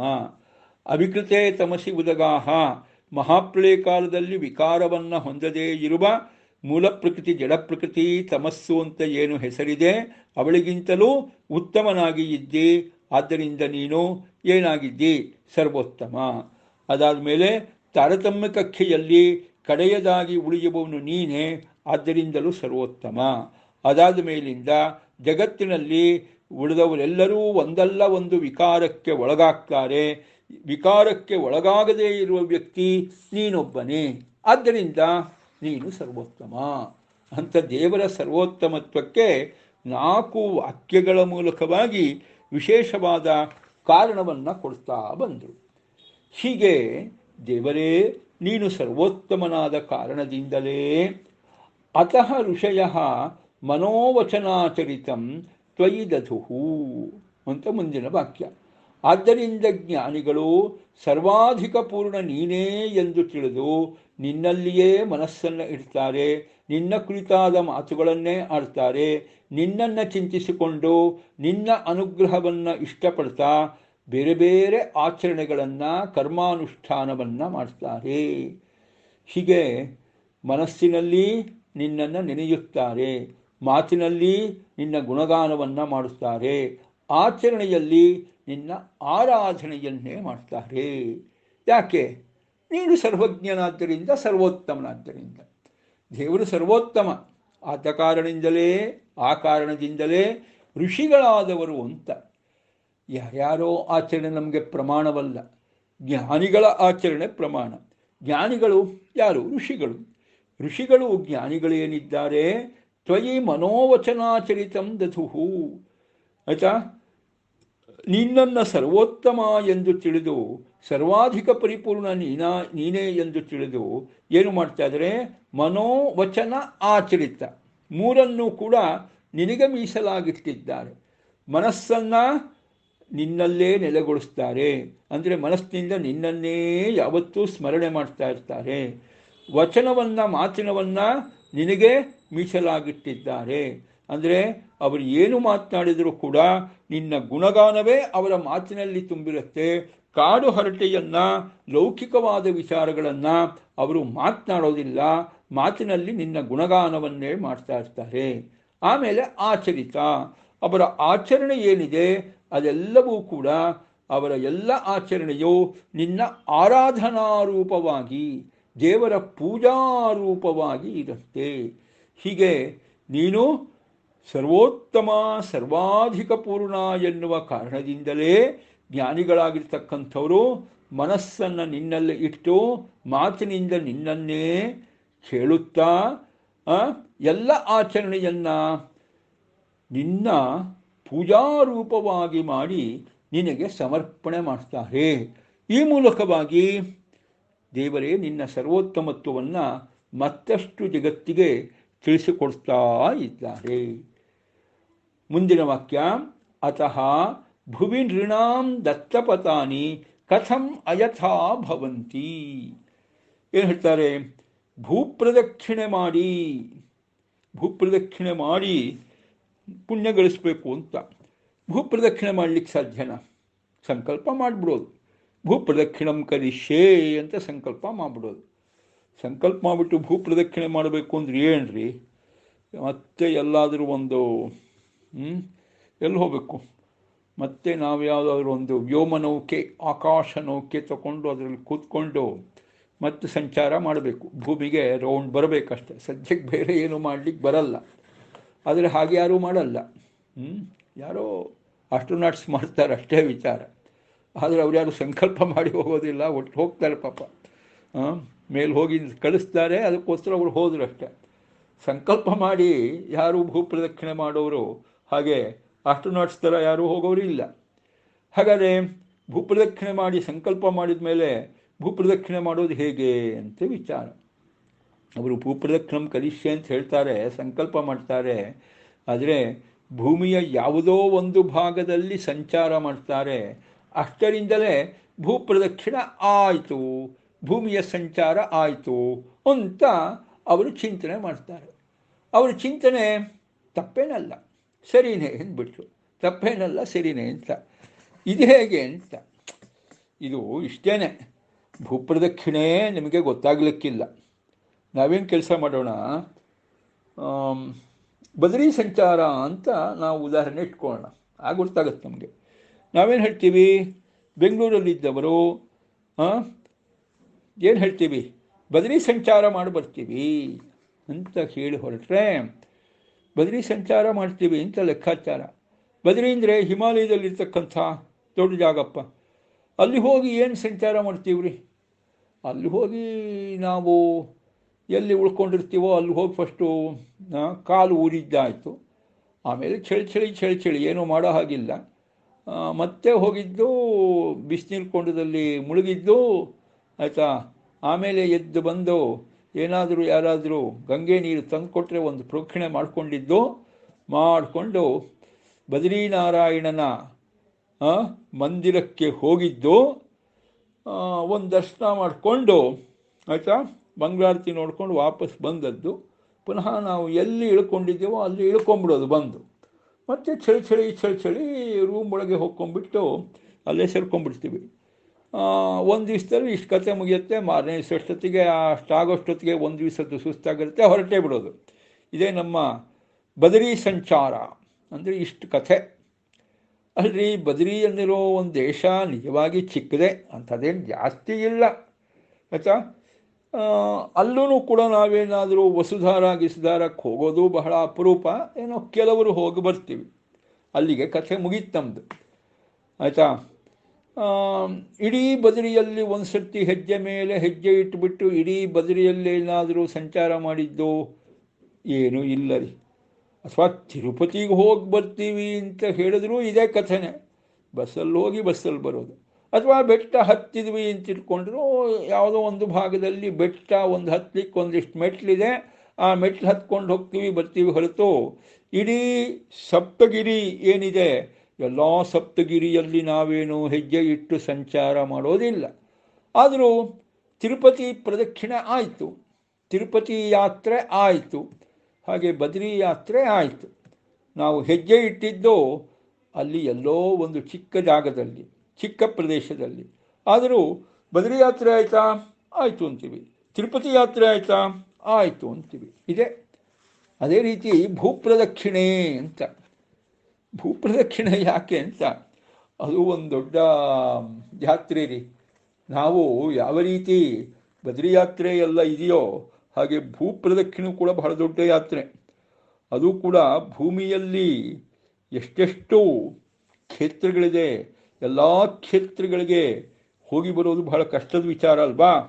ಅದಕ್ಕೆ ಒಮ್ಮೆ ಭೂಪ್ರದಕ್ಷಿಣೆ ಮಾಡಿಬಿಟ್ರೆ ಭೂಮಿಯಲ್ಲಿರುವ ಎಲ್ಲ ತೀರ್ಥಕ್ಷೇತ್ರಗಳಿಗೆ ನಾವು ಹೋಗಿ ಬಂದಂತೆ ಅಂತ, ಅದು ಭೂಯಾತ್ರೆ ಆಗತ್ತೆ.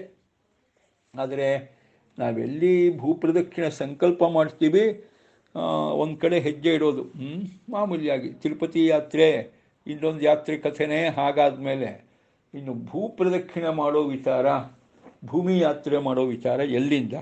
ಎಲ್ಲೋ ಒಂದು ಭಾಗದಲ್ಲೇ ಕಾಲಿಡೋದು ಅಷ್ಟೇ ವಿಚಾರ. ಅಷ್ಟರಲ್ಲೇ ಮಾಡಿದರೂ ಕೂಡ ಭೂ ಸಂಚಾರ ಆಯಿತಾ? ಆಯಿತು. ತಿರುಪತಿ ಯಾತ್ರೆ ಆಯಿತಾ? ಆಯಿತು. ನಾವು ಬದ್ರಿ ಯಾತ್ರೆ ಮುಗಿಸ್ಕೊಂಡು ಬಂದ್ವಿ ಅಂತ ಕಥೆ ನಮ್ಮದು ಅಲ್ವಾ. ಹೀಗಿದೆ. ಎಲ್ಲರೂ ಪಾಪ ನಾವು ಬದ್ರಿ ಯಾತ್ರೆ ಮುಗಿಸ್ಕೊಂಡು ಬಂದ್ವಿ ಅಂತ ಬಂದರೆ ಪಾಪ ಹಿಂದಿನ ಕಾಲದವರೆಲ್ಲ ನಮಗೆ ನೆನಪಿರೋ ಹಾಗೆ ಅವರು ಬದ್ರಿ ಯಾತ್ರೆ ಮಾಡ್ಕೊಂಬಂದಿದ್ದಾರ, ನಮಸ್ಕಾರ ಮಾಡಪ್ಪ ಅಂತ ನಾವೆಲ್ಲ ಚಿಕ್ಕವರಾಗಿದ್ದಾಗ ನಮಸ್ಕಾರ ಮಾಡಿಸೋರು. ಆಯಿತಾ? ಹೀಗೆಲ್ಲ ಯಾಕೆಂದರೆ ಬಹಳ ಕಷ್ಟಕರವಾದಪ್ಪ ಬದ್ರಿ ಯಾತ್ರೆ, ಅದು ಮುಗಿಸ್ಕೊಂಡು ಬಂದಿದ್ದಾರೆ ಅಂತ. ಇವತ್ತೇನಂತ ಕಷ್ಟಕರ ಅಲ್ಲ. ಸ್ವಲ್ಪ ದುಡ್ಡು ಕಾಸು ಚೆನ್ನಾಗಿದ್ದರೆ ಡೈರೆಕ್ಟಾಗಿ ಹೋಗಿ ಡೆಹ್ರಾಡೂನಲ್ಲಿ ಫ್ಲೈಟಲ್ಲಿ ಇಳಿದ್ಬಿಟ್ಟು ಅಲ್ಲಿಂದ ಪುನಃ ಒಂದು ಹೆಲಿಕಾಪ್ಟರ್ ಮಾಡಿಕೊಂಡು ಅಲ್ಲಿ ಸೀದಾ ಬದ್ರಿಯಲ್ಲಿ ಹೋಗಿ ಡೈರೆಕ್ಟಾಗಿ ಒಂದು ಬದ್ರಿನಾರಾಯಣ ದರ್ಶನ ಮಾಡ್ಕೊಂಡು ಪುನಃ ಮುಂದಿನ ಹೆಲಿಕಾಪ್ಟ್ರಲ್ಲಿ ಹೋಗಿ ಕೂತ್ಕೊಂಡ್ಬಿಟ್ರೆ ಪುನಃ ಡೆಹ್ರಾಡೂನಿಗೆ ಬಂದು, ಆಯಿತಾ, ಸ್ವಾರಸ್ಯ ಅಂದರೆ ಪುನಃ ಅವತ್ತು ರಾತ್ರಿನೇ ಬೆಂಗಳೂರಿಗೂ ಬಂದುಬಿಡ್ಬೋದು.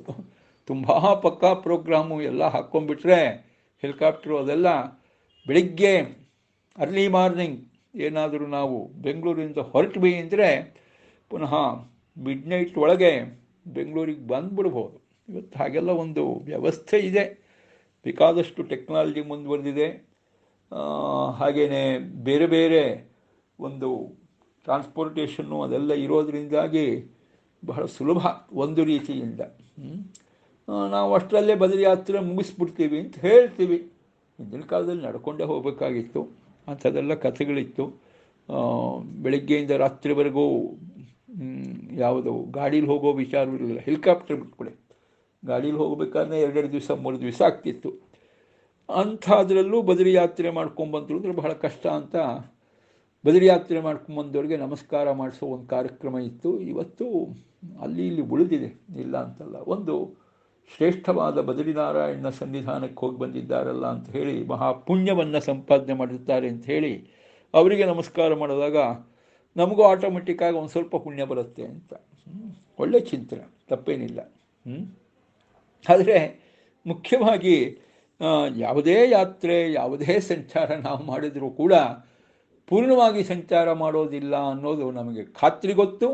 ಆದರೂ ಕೂಡ ಪೂರ್ಣವಾಗಿ ಸಂಚಾರ ಮಾಡದೇ ಇದ್ದರೂ ಅಲ್ಲಿ ಬದ್ರಿ ಕ್ಷೇತ್ರಕ್ಕೆ ಹೋಗಿ ಕೆಲವು ಹೆಜ್ಜೆಗಳನ್ನು ಇಟ್ಟು ಬದ್ರಿ ಯಾತ್ರೆ ಮುಗಿಸಿದರೂ ಕೂಡ, ಆಯಿತಾ, ಬದ್ರಿ ಯಾತ್ರೆ ಮುಗಿತು ಅಂತ ಹೇಳೋ ಹಾಗೆ ಯಾಕೆ ಉದಾಹರಣೆ ಕೊಡ್ತಾರೆ ಅಂತ, ಬಹಳ ಸುಂದರವಾದ ಉದಾಹರಣೆ ಇದು. ಯಾಕೆ ಕೊಡ್ತಾ ಇದ್ದಾರೆ? ದೇವರ ಬಗ್ಗೆ ಪೂರ್ಣವಾಗಿ ತಿಳ್ಕೊಳ್ಳಿಕ್ಕೆ ನಮಗಾಗಲ್ಲ, ದೇವರ ಬಗ್ಗೆ ಪೂರ್ಣವಾಗಿ ನಮಗೆ ತಿಳ್ಕೊಳ್ಳಿಕ್ಕಾಗಲ್ಲ. ಅದಕ್ಕೋಸ್ಕರವಾಗಿ ಏನು ತಿಳ್ಕೊಳ್ಳೋಣ? ದೇವರು ಪರಿಪೂರ್ಣ ಅಂತ ಒಂದು ಗುಣವನ್ನು ತಿಳ್ಕೊಳ್ಳೋಣ. ತಿಳ್ಕೊಂಡ್ರೆ ಸಾಕು, ದೇವರ ಬಗ್ಗೆ ತಿಳ್ಕೊಂಡಂಗಾಯ್ತು. ದೇವರ ಬಗ್ಗೆ ಪೂರ್ಣವಾಗಿ ಯಾರು ತಿಳ್ಕೊತಾರ್ರಿ? ಯಾರೂ ತಿಳ್ಕೊಳ್ಳೋ ವಿಚಾರ ಇಲ್ಲವೇ ಇಲ್ಲ. ಆದ್ದರಿಂದ ಏನು ತಿಳ್ಕೊಳ್ಳೋಣ? ದೇವರನ್ನು ಪೂರ್ಣವಾಗಿ ತಿಳ್ಕೊಳ್ಳಿಕ್ಕಾಗೋದಿಲ್ಲ. ಯಾಕೆ? ಅವನು ಪರಿಪೂರ್ಣನಾದ್ರಿಂದ, ನಾವು ಅಪೂರ್ಣರಾದ್ರಿಂದ.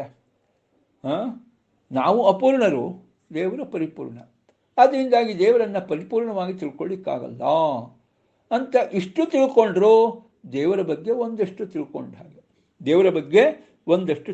ಹಾಗೆ. ಅಂದರೆ ಏನಾಯಿತು? ದೇವರ ಅನಂತ ಗುಣಗಳಲ್ಲಿ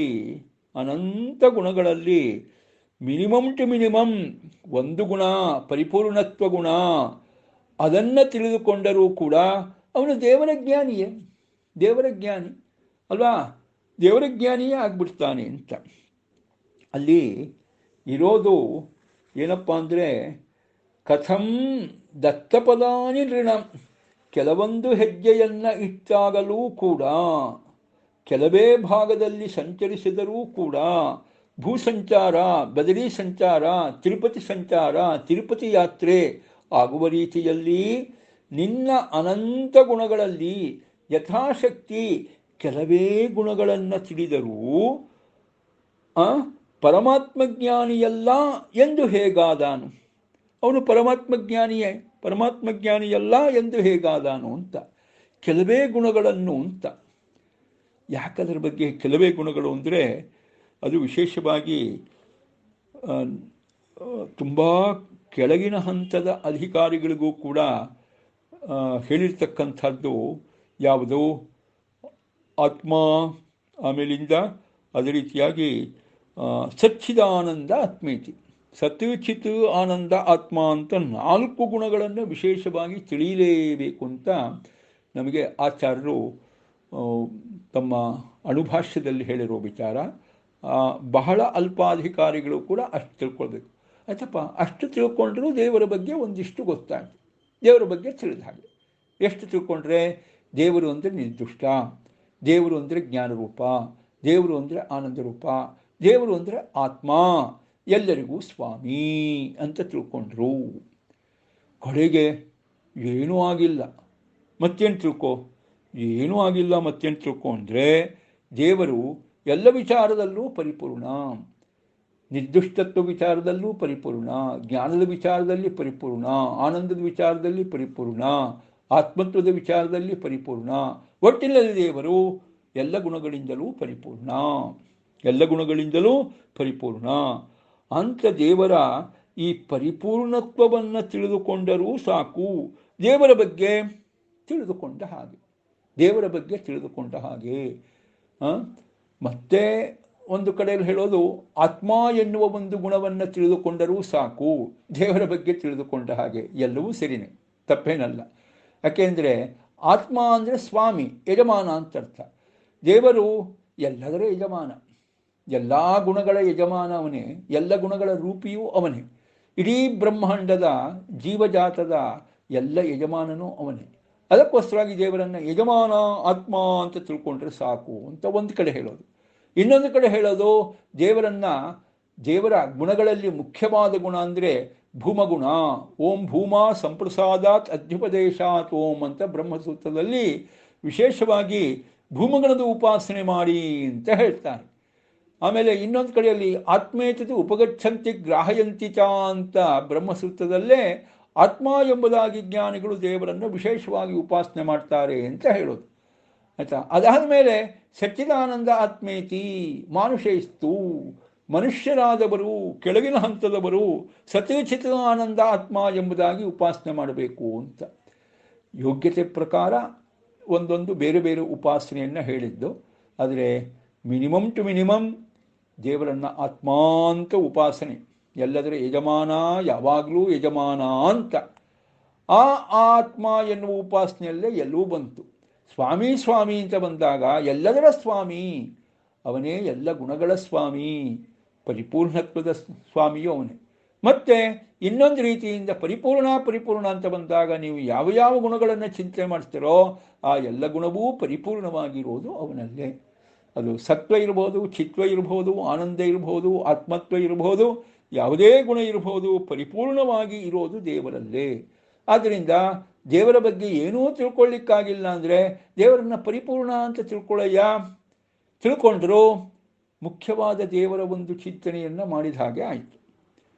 ಆದ್ದರಿಂದಾಗಿ ಆಯ್ತಾ, ದೇವರೇ ನಿನ್ನಲ್ಲಿ ಕೆಲವು ಗುಣಗಳು ಕೂಡ, ನಿನ್ನಲ್ಲಿ ಕೆಲವು ಗುಣಗಳನ್ನು ತಿಳಿಯೋದು ಯೋಗ್ಯತೆ ಪ್ರಕಾರ.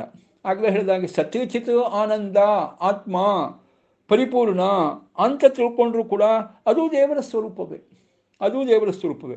ಅಷ್ಟು ತಿಳ್ಕೊಂಡ್ರೂ ಕೂಡ ದೇವರನ್ನು ತಿಳ್ಕೊಂಡ ಹಾಗೆ, ಆಯಿತಾ?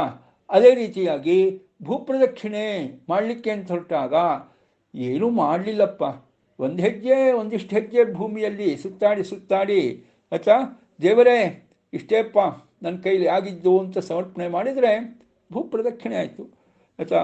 ಮತ್ತೆ ಮಾಮೂಲಿಯಾಗಿ ಎಲ್ಲೆಲ್ಲೋ ಹೋಗಿ ಒಂದಿಷ್ಟು ತಿರುಪತಿ ಯಾತ್ರೆ, ಬದ್ರಿ ಯಾತ್ರೆ ಮಾಡಿದ ಹಾಗೆ ಒಂದೆರಡು ದಿವಸದಲ್ಲಿ ಏನೋ ಯಾತ್ರೆ ಮಾಡಿ ಮುಗಿಸ್ಕೊಂಡ್ಬಂದ್ವಿ. ಯಾತ್ರೆ ಆಯಿತು. ಯಾತ್ರೆ ಆಯಿತು. ಯಾತ್ರೆ ಅಲ್ವಾ ಅದು?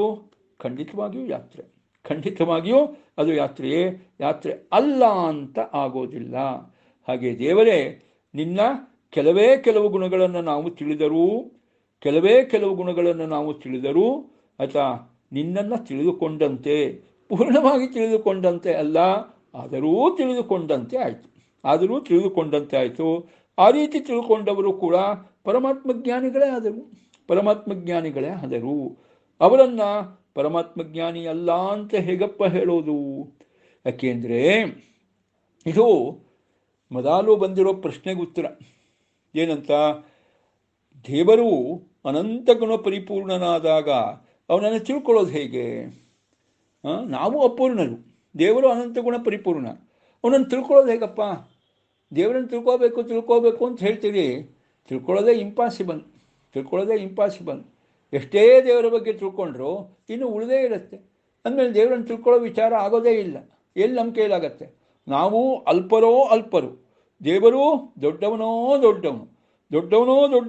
ದೇವರು, ಅಲ್ಪರಾದ ನಾವು, ಪರಿಪೂರ್ಣನಾದ ದೇವರು, ಅಪೂರ್ಣರಾದ ನಾವು. ಈ ಎರಡರ ಮಧ್ಯೆ ಏನ್ರಿ ಹೊಂದಾಣಿಕೆ? ಹೇಗಿದೆರಡನ್ನು ಜೋಡಿಸೋದು ಬಹಳ ಕಷ್ಟ. ಅಪೂರ್ಣರಾದ ನಮ್ಮನ್ನು ಪೂರ್ಣನಾದ ದೇವರ ಜೊತೆಗೆ ಜೋಡಿಸೋದು ಹೇಗೆ? ಅಲ್ಪಶಕ್ತರಾದ ನಮ್ಮನ್ನು ಸರ್ವಶಕ್ತನ ಬಗ್ಗೆ ಜೊತೆಗೆ ಜೋಡಿಸೋದು ಹೇಗೆ? ಬಹಳ ಕಷ್ಟದ ಕೆಲಸ. ಆಯಿತಾ? ಅದಕ್ಕೋಸ್ಕರವಾಗಿ ಹೇಳಿದ್ರು, ಎಷ್ಟಾಗತ್ತೋ ಅಷ್ಟು ಚಿಂತನೆ ಮಾಡಿದರೂ ಕೂಡ ದೇವರ ಬಗ್ಗೆ ತಿಳ್ಕೊಂಡ ಹಾಗೆ. ಒಂದು ರೀತಿಯಿಂದ ಅಕಾರ ಉಕಾರ ಮಕಾರದಲ್ಲಿ ಮಕಾರದ ಅರ್ಥದ ಚಿಂತನೆ, ಅಕಾರ ಉಕಾರ ಮಕಾರದಲ್ಲಿ ಮಕಾರ ಅರ್ಥದ ಚಿಂತನೆಯನ್ನು ವಿಶೇಷವಾಗಿ ಮಾಡ್ತಾರೆ. ಮತ್ತೆ ಇಲ್ಲೊಂದು ಸ್ವಾರಸ್ಯ ಇದೆ, ಭುವಿದತ್ತ ಪದಾನಿ ನೃಣಾಂ ಅಂತ. ಅಲ್ಲಿ ಇನ್ನೊಂದು ಸ್ವಾರಸ್ಯ ಇದೆ. ಈಗ ಭೂಪ್ರದಕ್ಷಿಣೆ ಮಾಡ್ತೀವಿ ಅಂತ ವಿಚಾರ. ಈ ಭೂಪ್ರದಕ್ಷಿಣೆಯಲ್ಲಿ ಇನ್ನೊಂದು ಸ್ವಾರಸ್ಯ ಏನು ಗೊತ್ತಾ? ಆಗಲೇ ನಾನು ಹೇಳಿದೆ ಏನು, ಈಗ ನೋಡಿ ಭೂಪ್ರದಕ್ಷಿಣೆ ಸ್ವಾರಸ್ಯ ಬಂತು. ಎಲ್ಲಿಗೆ ಹೋಗ್ತೀವಿ? ಬದ್ರಿ ಕ್ಷೇತ್ರಕ್ಕೆ ಹೋಗ್ತೀವಿ. ಹೇಗೆ ಹೋದ್ವಿ ಅಂತ ಆಗಲೇ ಹೇಳಿದೆ, ಬಹಳ ಈಸಿ, ಏನು ಯೋಚನೆ ಇಲ್ಲ. ಬೆಂಗಳೂರಿಂದ ನಾವು ಹೊರಡಬೇಕಾಗಿದ್ದರೆ ಒಂದು ಫ್ಲೈಟ್ ಬುಕ್ ಮಾಡಿಬಿಟ್ರೆ ಡೆಲ್ಲಿ ಏನು ಡೈರೆಕ್ಟಾಗಿ ಡೆಹ್ರಾಡೂನ್ಗೆ ಹೋಗ್ಬೋದು. ಹೊರಟೋಗ್ಬೋದು. ಓಕೆ, ಡೆಹ್ರಾಡೂನ್ಗೆ ಹೇಗೆ ಹೋದ್ವಿ? ಆಕಾಶ ಮಾರ್ಗದಲ್ಲಿ ಹೋದ್ವಿ. ಅಲ್ಲಿಂದ ಪುನಃ ಏನಾದರೂ ಹೆಲಿಕಾಪ್ಟರ್ಲ್ಲಿ ಹೋದರೆ ಅದು ಆಕಾಶ ಮಾರ್ಗ. ಆಯಿತಾ? ಅದಾದ ಮೇಲೆ ನೀವು ಹೇಗೆ ಹೋದ್ರಿ? ಆಮೇಲೆ ಅನಿವಾರ್ಯ ಹೆಲಿಕಾಪ್ಟರ್ಲ್ಲಿ ಹೋಗಿ ಇಳಿಸಿದ ಮೇಲೆ ಅನಿವಾರ್ಯವಾಗಿ ನೀವು ಹೆಲಿಪ್ಯಾಡಿಂದ ಎಲ್ಲಿ ಉಳ್ಕೊಳ್ಳೋ ಜಾಗಕ್ಕೆ ಹೋಗಬೇಕು ಅಂತ ಇಟ್ಕೊಳ್ಳಿ. ಅಲ್ಲೂ ನಡಿಲಿಕ್ಕಾಗಲ್ಲ, ಒಂದು ಕಾರಲ್ಲಿ ಹೋಗ್ತೀವಿ. ಅದಾದ ಮೇಲೆ ಪುನಃ ಎಲ್ಲೋ ಅನಿವಾರ್ಯವಾಗಿ ಒಂದಿಷ್ಟು ಹೆಜ್ಜೆ ಇಡೋ ವಿಚಾರ. ಸೊ ನಮ್ಮ ಭೂಸಂಚಾರ ಎಷ್ಟಾಯಿತು ಅಂತ, ಭೂಪ್ರದಕ್ಷಿಣೆ, ನಮ್ಮ ಬದರಿ ಕ್ಷೇತ್ರದ ಸಂಚಾರ ಅಂದರೆ ಭೂಮಿಯ ಮೂಲಕವಾದ ಸಂಚಾರ ಎಷ್ಟಾಯಿತು? ಭೂಮಿಯ ಮೂಲಕವಾಗಿರ್ತಕ್ಕಂಥ ಸಂಚಾರ ತುಂಬ ಕಡಿಮೆನೆ. ಆಯಿತಾ? ಅದು ಹೇಗೀಗ ಆಯಿತು ಅಂತ ಹೇಳಿದರೆ, ಹೆಚ್ಚೆಚ್ಚು ಆಗಿದ್ದು ಹೇಗೆ ಅಂತ ಬಂದರೆ ಅದು ಆಕಾಶ ಮಾರ್ಗದಲ್ಲಿ ಆಯಿತು. ಆಮೇಲೆ ಚತುಶ್ಚಕ್ರ ವಾಹನ ಜೀಪು ಅದರಲ್ಲಿ ಆಯಿತು. ನಾವು ಹೆಜ್ಜೆ ಇಟ್ಟಿದ್ದು ಕೆಲವು ಸರ್ತಿ ಅದು ಆಗಲ್ಲ. ಎಲ್ಲೋ ತುಂಬ ಹೆಜ್ಜೆ ಕಡಿಮೆ ಇಡೋದು ಅಂದರೆ ಅಲ್ಲೂ ಆಗದಿದ್ದಾಗ ಯಾರೋ ಅಲ್ಲಿ ಹೊತ್ಕೊಂಡು ಹೋಗೋರೆಲ್ಲ ಬರ್ತಾರಲ್ಲ ಒಂದಿಷ್ಟು ಬದರಿಯಲ್ಲಿ, ಅವರ ಪಾಪ ಹೊತ್ಕೊಂಡು ಹೋಗ್ತಾರೆ. ಅಲ್ಲಿ ಕೂತ್ಕೊಂಡ್ಬಿಟ್ಟು ಹೋಗಿ ಎಲ್ಲಿ ಇಳಿಯೋದು? ಪುನಃ ದೇವಸ್ಥಾನದ ಎದುರುಗಡೆ ಇಳ್ಕೊಂಡು ಅಲ್ಲಿ ಹೆಜ್ಜೆ ಇಟ್ಕೊಂಡು ಹೋಗೋದು. ಇದು ಸಂಚಾರ. ಆದರೂ ಭೂಸಂಚಾರ ಒಂದು ರೀತಿ ಆಯಿತು. ಭೂಮಿಯಲ್ಲಿ ಸಂಚಾರ ಅಂತ ನಾವು ಹೇಳ್ತೀವಿ, ನಿಜವಾಗಿ ಭೂಮಿಯಲ್ಲಿ ಸಂಚಾರ ತುಂಬ ಕಡಿಮೆ. ಎಷ್ಟು ಭೂಮಿಯಲ್ಲಿ ಸಂಚಾರ ಅಂತ ಹೇಳಿದ್ರೆ, ಅದು ಏರ್ಪೋರ್ಟಲ್ಲಿ ಭೂಮಿಯಲ್ಲಿ ಎಷ್ಟು ಸಂಚಾರ ನೋಡಿ ಸಂಚಾರ, ಬದ್ರಿನಾಥನ ದೇವಸ್ಥಾನದಲ್ಲಿ ಭೂಮಿಯಲ್ಲಿ ಸಂಚಾರ ಎಷ್ಟೋ ಅಷ್ಟೇ ಸಂಚಾರ. ದ್ವಾರಕಾ ಕ್ಷೇತ್ರ ಇಲ್ಲೆಲ್ಲ ಹೋಗೋ ಸಂದರ್ಭದಲ್ಲಿ ಅನೇಕ ಸಂದರ್ಭದಲ್ಲಿ ನಾವು ಜಲಯಾನ ಮಾಡಿಸ್ತೇವೆ. ನೀರಿನ ಒಳಗೆ ಬೋಟ್ನಲ್ಲೆಲ್ಲ ಹೋಗೋದೆಲ್ಲ ಉಂಟು. ನೀರಿನ ಒಳಗೆ ಬೋಟ್ನಲ್ಲಿ ಹೋಗುಂಟು. ಬೇಟ್ ದ್ವಾರಕ ಅಂತಲೇ ಒಂದು ಬರುತ್ತೆ, ಅಲ್ಲೆಲ್ಲ ಬೋಟ್ನಲ್ಲಿ ಹೋಗ್ತೇವೆ. ಅಲ್ಲಿ ಜಲಯಾನ ಮಾಡಿದ್ದು. ಹೀಗೆ ಕೆಲವು ಕಡೆಯಲ್ಲಿ ಆಕಾಶಯಾನ ಮಾಡ್ತೇವೆ, ಕೆಲವು ಕಡೆಯಲ್ಲಿ ಜಲಯಾನ ಮಾಡ್ತೇವೆ, ಕೆಲವು ಕಡೆ ಚತುಶ್ಚಕ್ರಯಾನದಲ್ಲಿ ಎಲ್ಲ ಮಾಡ್ತೇವೆ. ಆದರೂ ಅದು ಭೂಸಂಚಾರ ಅಂತ. ಏನು ಅಭಿಪ್ರಾಯ ಭೂಸಂಚಾರ ಅಂದರೆ? ಅಷ್ಟೇ ವಿಚಾರಪ್ಪ. ಅದು ಭೂಪ್ರದಕ್ಷಿಣೆ ಅಂತಲೇ ಯಾಕೆ ಕರೆಯೋದು ಅದನ್ನು ಅಂದರೆ ಇಷ್ಟೇ ವಿಚಾರ. ಅದೆಲ್ಲವೂ ಕೂಡ ಜಲ, ವಾಯು, ನೆಲ ಎಲ್ಲವೂ ಕೂಡ ಆಧಾರ ಶಕ್ತಿಯಾದ್ದರಿಂದ, ಆಧಾರ ಶಕ್ತಿಯುಕ್ತವಾದ್ದರಿಂದ ಭೂಮಿ ಅಂತಲೇ ಕರೆಯೋದು. ಅದನ್ನು ಭೂಮಿ ಅಂತ. ಇಷ್ಟೇ ವಿಚಾರ. ನೀವು ನಿಮ್ಮ ಒಂದು ಸಂಚಾರಕ್ಕೆ ಯಾವುದು ಆಶ್ರಯವೋ ಅದು ಭೂಮಿ ಅಂತ. ನಿಮ್ಮ ಸಂಚಾರಕ್ಕೆ ಆಶ್ರಯ ಆಕಾಶವಾದಾಗ ಆಕಾಶವೂ ಭೂಮಿಯಾಗತ್ತೆ. ನಿಮ್ಮ ಸಂಚಾರಕ್ಕೆ ಆಶ್ರಯ ಜಲಮಾರ್ಗವಾದಾಗ ಜಲಮಾರ್ಗವೇ ಭೂಮಿಯಾಗತ್ತೆ. ಭೂಮಿಯಾಗಿದ್ದಾಗ ಭೂಮಿಯೇ ಭೂಮಿಯಾಗತ್ತೆ. ಅಷ್ಟೇ ವಿಚಾರ. ಅಲ್ಲಿ ಭೂ ಅಂತ ಹೇಳೋ ಅಭಿಪ್ರಾಯ ಆಧಾರ ಶಕ್ತಿ. ನಿಮ್ಮ ಪ್ರಯಾಣಕ್ಕೆ ಒಂದು ಆಧಾರ ಯಾವುದೋ ಅದು ಅಂತ. ಸೊ ಆ ಅರ್ಥದಲ್ಲಿ ಭೂಪ್ರದಕ್ಷಿಣೆ ಅಂತಲೇ ಕರೀತೇವೆ. ಜಲ, ವಾಯು, ನೆಲ ಎಲ್ಲವೂ ಆಧಾರ ಶಕ್ತಿಯುಕ್ತವಾದ್ದರಿಂದ ಅದನ್ನು ಭೂಮಿ ಅಂತಲೇ ಕರೆಯೋದು. ಹಾಗೇ ದೇವರೇ, ನಿನ್ನ ಯಾವುದೇ ಗುಣವನ್ನು ತಿಳಿದರೂ ಅದು ಪರಿಪೂರ್ಣವಾದ್ದರಿಂದ ನಿನ್ನ ಪೂರ್ಣತ್ವವನ್ನು ತಿಳಿಯುವ ಉದ್ದೇಶದಿಂದಲೇ ಕೂಡಿದ್ದು ಅಲ್ವಾ? ದೇವರ ಪೂರ್ಣತ್ವವನ್ನು ತಿಳಿಯುವ ಉದ್ದೇಶದಿಂದಲೇ ಕೂಡಿದ್ದು. ಅಂದರೆ ದೇವರನ್ನು ಪರಿಪೂರ್ಣ ಅಂತ ತಿಳಿದ್ಬಿಟ್ರೆ ಉಳಿದದ್ದೆಲ್ಲ ತಿಳಿದಂತೆ ಆಯಿತು. ಅದು ಭೂಸಂಚಾರ.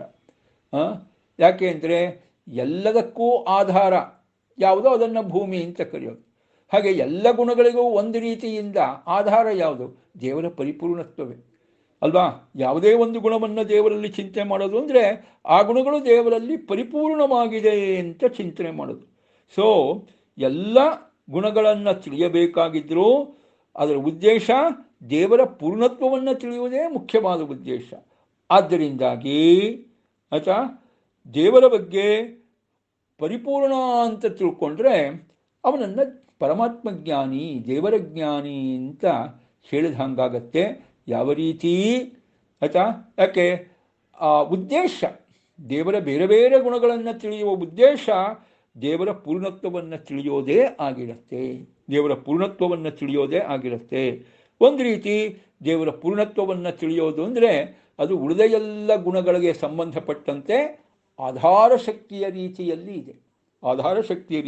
ಇದೆ ಅಂತ. ಹೀಗೆ ಎರಡು ವಿಧವಾದ ಚಿಂತನೆಯನ್ನು ಇಲ್ಲಿ ಹೇಳ್ತಾ ಬರ್ತಾರೆ.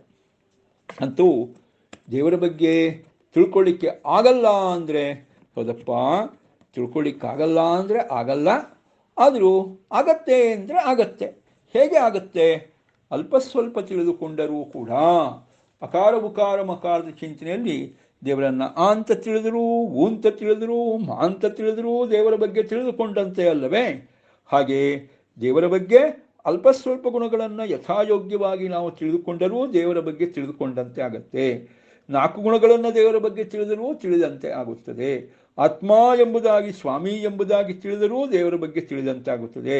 ಬಹಳ ಮುಖ್ಯವಾದ ಚಿಂತನೆ ಎಲ್ಲ ಕಡೆಯಲ್ಲೂ ಪರಿಪೂರ್ಣತ್ವ ಹಾಸುಹೊಕ್ಕಾಗಿರೋದ್ರಿಂದಾಗಿ, ಅಂದರೆ ಸತ್ಯಚಿತ ಆನಂದ ಆತ್ಮ ಅಥವಾ ಆತ್ಮ ಎಲ್ಲ ಚಿಂತನೆಯಲ್ಲೂ ಪರಿಪೂರ್ಣತೆ ಅನ್ನೋದು ಹಾಸುಹೊಕ್ಕಾದ್ರಿಂದ ದೇವರೇ ನೀನು ಪರಿಪೂರ್ಣ ಅಂತ ತಿಳ್ಕೊಂಡ್ರೆ ದೇವರ ಬಗ್ಗೆ ಜ್ಞಾನಿ ಹಾಗೆ ಆಗ್ತಾನೆ. ಯಾಕೆ? ಪರಿಪೂರ್ಣತ್ವ ಅನ್ನೋದು ನಾವು ತಿಳಿಯಬೇಕಾದ ಎಲ್ಲ ವಿಚಾರಗಳಲ್ಲಿ ಬಹಳ ಮುಖ್ಯ. ಯಾಕೆಂದರೆ ಯಾವುದೇ ದೇವರ ಗುಣಗಳನ್ನು ಚಿಂತನೆ ಮಾಡೋ ಉದ್ದೇಶವೂ ಕೂಡ ಆ ಗುಣಕ್ಕೆ ಸಂಬಂಧಪಟ್ಟಂತೆ ದೇವರು ಆಗಿದ್ದಾನೆ ಅನ್ನೋದೇ ಮುಖ್ಯವಾದ ಉದ್ದೇಶವಾಗಿರುತ್ತೆ ಅಂತ ಹೇಳಿ ಅದಕ್ಕೆ ಬಹಳ ಸುಂದರವಾದ ಒಂದು ಉದಾಹರಣೆ. ಇಡೀ ಭೂಮಿಯಲ್ಲಿ ಎಲ್ಲ ಕಡೆಯಲ್ಲೂ ಅಡ್ಡಾಡದೆ ಕೆಲವೇ ಕಡೆಯಲ್ಲಿ ಅಡ್ಡಾಡಿದರೂ, ಕೆಲವೇ ಹೆಜ್ಜೆಯನ್ನು ಇಟ್ಟರೂ ತಿರುಪತಿ ಯಾತ್ರೆ, ಬದರಿ ಯಾತ್ರೆ ಮತ್ತು ಭೂಯಾತ್ರೆ ಆಗುವ ರೀತಿಯಲ್ಲಿ, ಅದೇ ರೀತಿಯಾಗಿ ನಮ್ಮ ಭೂ ಸಂಚಾರದಲ್ಲಿ ಕೆಲವೊಮ್ಮೆ ವಾಯು ಸಂಚಾರ ಮಾಡಿದರೂ, ಏರೋಪ್ಲೇನಲ್ಲಿ ಹೋದರೂ, ಆಮೇಲಿಂದ ಅದೇ ರೀತಿಯಾಗಿ ಜಲಯಾನ ಮಾಡಿದರೂ ಕೂಡ ಅದೆಲ್ಲವೂ ಕೂಡ ಒಂದಲ್ಲ ಒಂದು ರೀತಿಯಿಂದ ಭೂ ಅಂತಲೇ ಕರಿತೀವಿ. ಯಾವುದನ್ನು ಆಕಾಶವನ್ನೂ ಭೂ ಸಂಚಾರ ಅಂತ ಕರೆಯೋದು ಯಾಕೆ? ಅಲ್ಲಿ ಭೂ ಅಂತ ಹೇಳಿದಾಗ ಅದಕ್ಕೊಂದು ಆಧಾರ ಶಕ್ತಿ ಯಾವುದು, ನಮ್ಮ ಸಂಚಾರಕ್ಕೆ ಆಧಾರ ಶಕ್ತಿ ಯಾವುದೋ ಅದನ್ನು ಭೂ ಅಂತ ಕರೆಯೋದು. ನಮ್ಮ ಸಂಚಾರಕ್ಕೆ ಆಕಾಶವು ಆಧಾರ ಶಕ್ತಿಯಾದಾಗ ಅದೇ ಭೂಮಿಯಾಗತ್ತೆ, ನೀರು ಆಧಾರ ಶಕ್ತಿಯಾದಾಗ ನೀರೇ ಭೂಮಿಯಾಗತ್ತೆ, ಭೂಮಿ ಆಧಾರ ಶಕ್ತಿ ಆದಾಗ ಅದೇ ಭೂಮಿಯಾಗತ್ತೆ.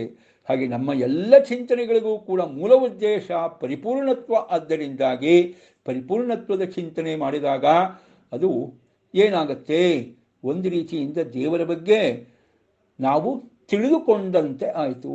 ಏನೂ ತಿಳಿದುಕೊಳ್ಳದೇ ಇದ್ದರೂ ತಿಳಿದುಕೊಂಡಂತೆ ಆಗತ್ತೆ.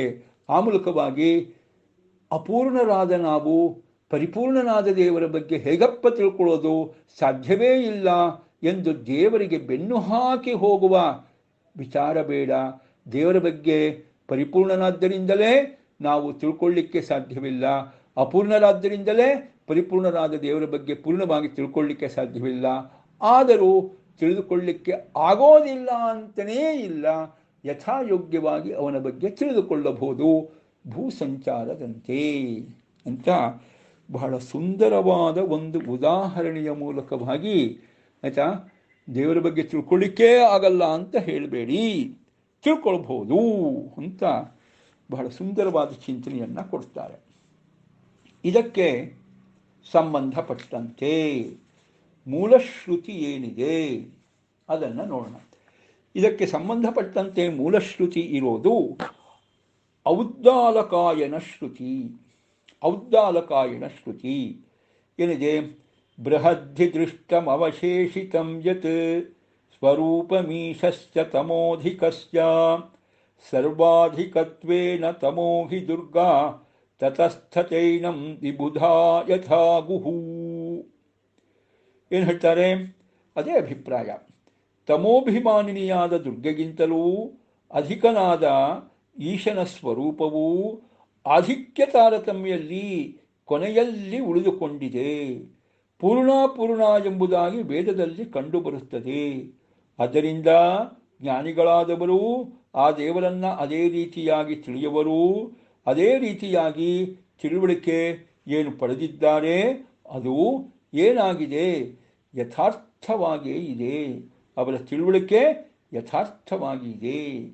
ಹೀಗೆ ತಮೋಭಿಮಾನಿನಿ ದುರ್ಗಾ, ಅವನಿಗಿಂತಲೂ ಅಧಿಕನಾದ ಈಶಾ ಭಗವಂತ, ಅವನ ಸ್ವರೂಪ ಆಧಿಕ್ಯ ತಾರತಮ್ಯದಲ್ಲಿ ಇವರಿಗಿಂತ ಇವರು ದೊಡ್ಡವರು, ಇವರಿಗಿಂತ ಇವರು ದೊಡ್ಡವರು ಎನ್ನುವ ತಾರತಮ್ಯದಲ್ಲಿ ಕೊನೆಯಲ್ಲಿ ಉಳಿದುಕೊಂಡಿದೆ. ಸಾಕಾಷ್ಠ ಸಾ ಪರಾಗತಿ ಎಂಬುದಾಗಿ ವೇದೋಪನಿಷತ್ತುಗಳಲ್ಲಿ ಕಂಡುಬರುತ್ತೆ. ಆದ್ದರಿಂದ ಜ್ಞಾನಿಗಳಾದವರು ಅದೇ ರೀತಿಯಾಗಿ ದೇವರನ್ನು ತಿಳಿಯುತ್ತಾರೆ. ಅವರ ತಿಳುವಳಿಕೆ ವೇದಾನುಸಾರಿಯಾದ್ದರಿಂದ ಯಥಾರ್ಥವಾಗಿಯೇ ಇದೆ, ಯಥಾರ್ಥವಾಗಿಯೇ ಇದೆ ಅಂತ ಇಲ್ಲಿ ನಮಗೆ ಉದಾಹರಣೆ ಕೊಟ್ಟಿಲ್ಲ. ಉಪನಿಷತ್ತಿನ ಔದ್ದಾಲಕಾಯನ ಶ್ರುತಿ ಮೂಲಶ್ರುತಿ ಉದಾಹರಣೆ ಕೊಟ್ಟಿಲ್ಲ. ಆದರೆ ಬಹಳ ಸುಂದರವಾದ ಉದಾಹರಣೆಯನ್ನು ಪುನಃ ನಮಗೆ ಯಾರು ಕೊಟ್ಟರು? ವ್ಯಾಸರು ಕೊಟ್ಟರು. ಕಥಮಯಥಾ ಭವಂತಿ ಭುವಿ ದತ್ತಪದಾನಿ ನೃಣಾಂ ಅಂತ ಆ ಸುಂದರವಾದ ಉದಾಹರಣೆ ವ್ಯಾಸರ ಉದಾಹರಣೆ. ನೋಡಿ, ಉದಾಹರಣೆ ಅಂತ ಹೇಳ್ಕೊಳ್ಳೆ ಕಾಳಿದಾಸ ಅಂತ ನೆನಪು ಮಾಡೋದು ಇಲ್ಲಪ್ಪ. ಉಪಮಾ ವೇದವ್ಯಾಸಸ್ಯ, ಎಲ್ಲದಕ್ಕೂ ವೇದವ್ಯಾಸರೇ ಮೂಲರಿ. ವೇದವ್ಯಾಸರಷ್ಟು ಚೆನ್ನಾಗಿ ಉಪಮಾನ ಕೊಡೋರು ಯಾರೂ ಇಲ್ಲ. ಬಹಳ ಸುಂದರವಾದ ಉದಾಹರಣೆಯ ಮೂಲಕವಾಗಿ ಪರಿಪೂರ್ಣನಾದವನ ಬಗ್ಗೆ ಅಪೂರ್ಣರಾದ ನಾವು ಅಪೂರ್ಣವಾಗಿ ಚಿಂತನೆ ಮಾಡೋದೇ. ಆದರೂ ಮುಖ್ಯವಾದ ಒಂದೊಂದು ಗುಣ, ಕೆಲವೊಂದು ಗುಣಗಳನ್ನು ತಿಳಿದರೂ ಕೂಡ ಭೂಪ್ರದಕ್ಷಿಣೆಯಂತೆ ಅದು ಏನಾಗತ್ತೆ, ದೇವರ ಬಗ್ಗೆ ತಿಳಿದಂತೆ ಆಗುತ್ತದೆ ಅನ್ನೋದನ್ನು ವಿಶೇಷವಾಗಿ ಭೂಸಂಚಾರದ ಒಂದು ದೃಷ್ಟಾಂತದ ಮೂಲಕವಾಗಿ ಹೇಳ್ತಾರೆ. ಇಲ್ಲಿ 2-3 ವಿಚಾರಗಳನ್ನು, ಮಹಾವ್ಯಾಕರಣವನ್ನು ವಿಶೇಷವಾಗಿ ಆಚಾರ್ಯರು ಕೋಟ್ ಮಾಡ್ತಾರೆ. ಅದರಲ್ಲಿ ತಮಸಿ ಉದಗಾಹ ಅಂತ ಆಗಲೇ ಹೇಳಿದೆ, ಅಲ್ಲಿ ಸಪ್ತಮಿ ವಿಭಕ್ತಿ ಬಂದಿದೆ. ತಮೋಭಿಮಾನಿ ದುರ್ಗೆಗಿಂತಲೂ ದೊಡ್ಡವನು ಅಂತ ಬಂದಾಗ ದುರ್ಗೆಯಲ್ಲಿ ಅಂತ ಸಪ್ತಮಿ ವಿಭಕ್ತಿ ಕಂಡುಬರುತ್ತೆ. ದುರ್ಗೆಗಿಂತಲೂ ಅಂತ ಹೇಗೆ ಮಾಡಬೇಕು ಅಂತ ಅದಕ್ಕೆ ಆಚಾರ್ಯರು ಸಪ್ತಮಿ ವಿಭಕ್ತಿಯನ್ನು ಕೂಡ ಯಾವ ಅರ್ಥದಲ್ಲಿ ಹೇಳಿದ್ದಾರೆ ಅಂತ ಬಂದಾಗ ದ್ವಿತೀಯಾರ್ಥೆ ತೃತೀಯಾರ್ಥೆ ಪಂಚಮ್ಯರ್ಥೆ ಚ ಸಪ್ತಮಿ ಚತುರ್ಥರ್ಥೆ ಚ ಸಂಪ್ರೋಕ್ತ ವಿಷಯೇತಿ ಚ ತಾಂಬಿದುಹು ಅಂತ ಮಹಾವ್ಯಾಕರಣವನ್ನು ಕೊಟ್ಟು ದ್ವಿತೀಯ ವಿಭಕ್ತಿ ಅರ್ಥದಲ್ಲಿ, ತೃತೀಯ ವಿಭಕ್ತಿ ಅರ್ಥದಲ್ಲಿ, ಚತುರ್ಥಿ ವಿಭಕ್ತಿ ಅರ್ಥದಲ್ಲಿ, ಪಂಚಮಿ ವಿಭಕ್ತಿ ಅರ್ಥದಲ್ಲೂ ಕೂಡ ಸಪ್ತಮಿ ವಿಭಕ್ತಿಯನ್ನು ಹೇಳುತ್ತಾರೆ. ಅದನ್ನು ವಿಷಯ ಸಪ್ತಮಿ ಎಂಬುದಾಗಿ ಅರ್ಥ ಮಾಡ್ಕೋಬೇಕು ಅಂತ ಹೇಳಿ ಮಹಾವ್ಯಾಕರಣದ ಪ್ರಕಾರ ಅದು ಸರಿ ಅಂತ ನಮಗೆ ತಿಳಿಸಿಕೊಡ್ತಾರೆ. ಒಂದು ವಿಚಾರ ಆಯಿತಾ. ಅದಾದ ಮೇಲೆ ಅಲ್ಲಿ ಇನ್ನೊಂದು ಇದೆ. ಯಾವುದು? ಪ್ರಾರಂಭದಲ್ಲಿ ಇಲ್ಲಿ ಬಂದಿರತಕ್ಕಂಥದ್ದು ಮತ್ತೊಂದು ಶಬ್ದ ಅತಃ ಅನ್ನುವ ಒಂದು ಶಬ್ದ ಬಂದಿದೆ. ಬೃಹದುಪಲಬ್ಧಮೇತತ್ ಅಶೇಷತೆಯ ಯತ ಉದಗಾಹ ತಮಸಿ ಅಭಿಕೃತೆ ಅಭಿಕೃತಃ ಅತ ಋಷಯ ಅಂತ ಇದೆ. ಆ ಅತಃ ಶಬ್ದಕ್ಕೂ ಕೂಡ ಅಷ್ಟೇ ಎರಡೆರಡು ಅರ್ಥ ಮಾಡ್ತಾರೆ. ಅತಃ ಅಂದರೆ ಆದ್ದರಿಂದ ಅಂತ ಒಂದರ್ಥ, ಕಾರಣ ಹೇತು ಅಂತ ಅರ್ಥ ಆಗುತ್ತೆ. ಇನ್ನೊಂದು ಆ ರೀತಿಯಾಗಿ ಅಂತ. ಇಲ್ಲೂ ಕೂಡ ಎರಡೂ ಅರ್ಥ ಇಟ್ಕೋಬೇಕು. ಆದ್ದರಿಂದ ದೇವರು ಏನಾಗಿದ್ದಾನೆ? ಸರ್ವೋತ್ತಮ ಎಂಬುದಾಗಿ ಶಾಸ್ತ್ರಗಳಲ್ಲಿ ತಿಳಿಸಲ್ಪಟ್ಟಿದ್ದಾನೆ, ಅವಿಕಾರಿಯಾಗಿದ್ದಾನೆ, ಆದ್ದರಿಂದ ಅಂತ ಒಂದರ್ಥ. ಇನ್ನೊಂದು ಅದೇ ರೀತಿಯಾಗಿ ಋಷಿಗಳು ತಿಳ್ಕೊಂಡಿದ್ದಾರೆ. ಶಾಸ್ತ್ರದಲ್ಲಿ ಆ ರೀತಿ ಹೇಳಿದ್ದಾರೆ, ಆದ್ದರಿಂದ ಋಷಿಗಳು ತಿಳ್ಕೊಂಡಿದ್ದಾರೆ, ಅದೇ ರೀತಿ ತಿಳಿಸ್ಕೊಂಡಿದ್ದಾರೆ. ಅತಃ ಅನ್ನೋದಕ್ಕೆ ಆದ್ದರಿಂದ ಅಂತಲೂ ಒಂದರ್ಥ, ಅದೇ ರೀತಿಯಾಗಿ ಎಂಬುದಾಗಿ ಕೂಡ ಅರ್ಥ. ಎರಡೂ ಅರ್ಥವನ್ನು ಇಟ್ಕೋಬೇಕು ಅನ್ನೋದನ್ನು ಕೂಡ ಆಚಾರ್ಯರು ಪುನಃ ಶಬ್ದ ನಿರ್ಣಯ ಎನ್ನುವ ಗ್ರಂಥದ ಆಧಾರದಲ್ಲಿ ತಿಳಿಸ್ತಾರೆ. ಅತಃ ಶಬ್ದಸ್ತು ಹೇತ್ವರ್ಥೆ ತಥೇತ್ಯರ್ಥೆ ಚ ವರ್ತತೆ ಉಭಯಾರ್ಥೇ ಚ ಭವತಿ ಯಥಾ ಶಬ್ದವಿದೋ ವಿದುಹು. ಅತಃ ಅನ್ನುವ ಶಬ್ದವನ್ನು ಆ ಕಾರಣದಿಂದ ಎನ್ನುವ ಅರ್ಥದಲ್ಲಿ, ಆ ರೀತಿ ಎನ್ನುವ ಅರ್ಥದಲ್ಲಿ ಹೀಗೆ ಪ್ರಯೋಗ ಮಾಡ್ತಾರೆ. ಕೆಲವು ಕಡೆಯಲ್ಲಿ ಎರಡೂ ಅರ್ಥವನ್ನು ಕೂಡ ಇಟ್ಕೋಬಹುದು ಅಂತ.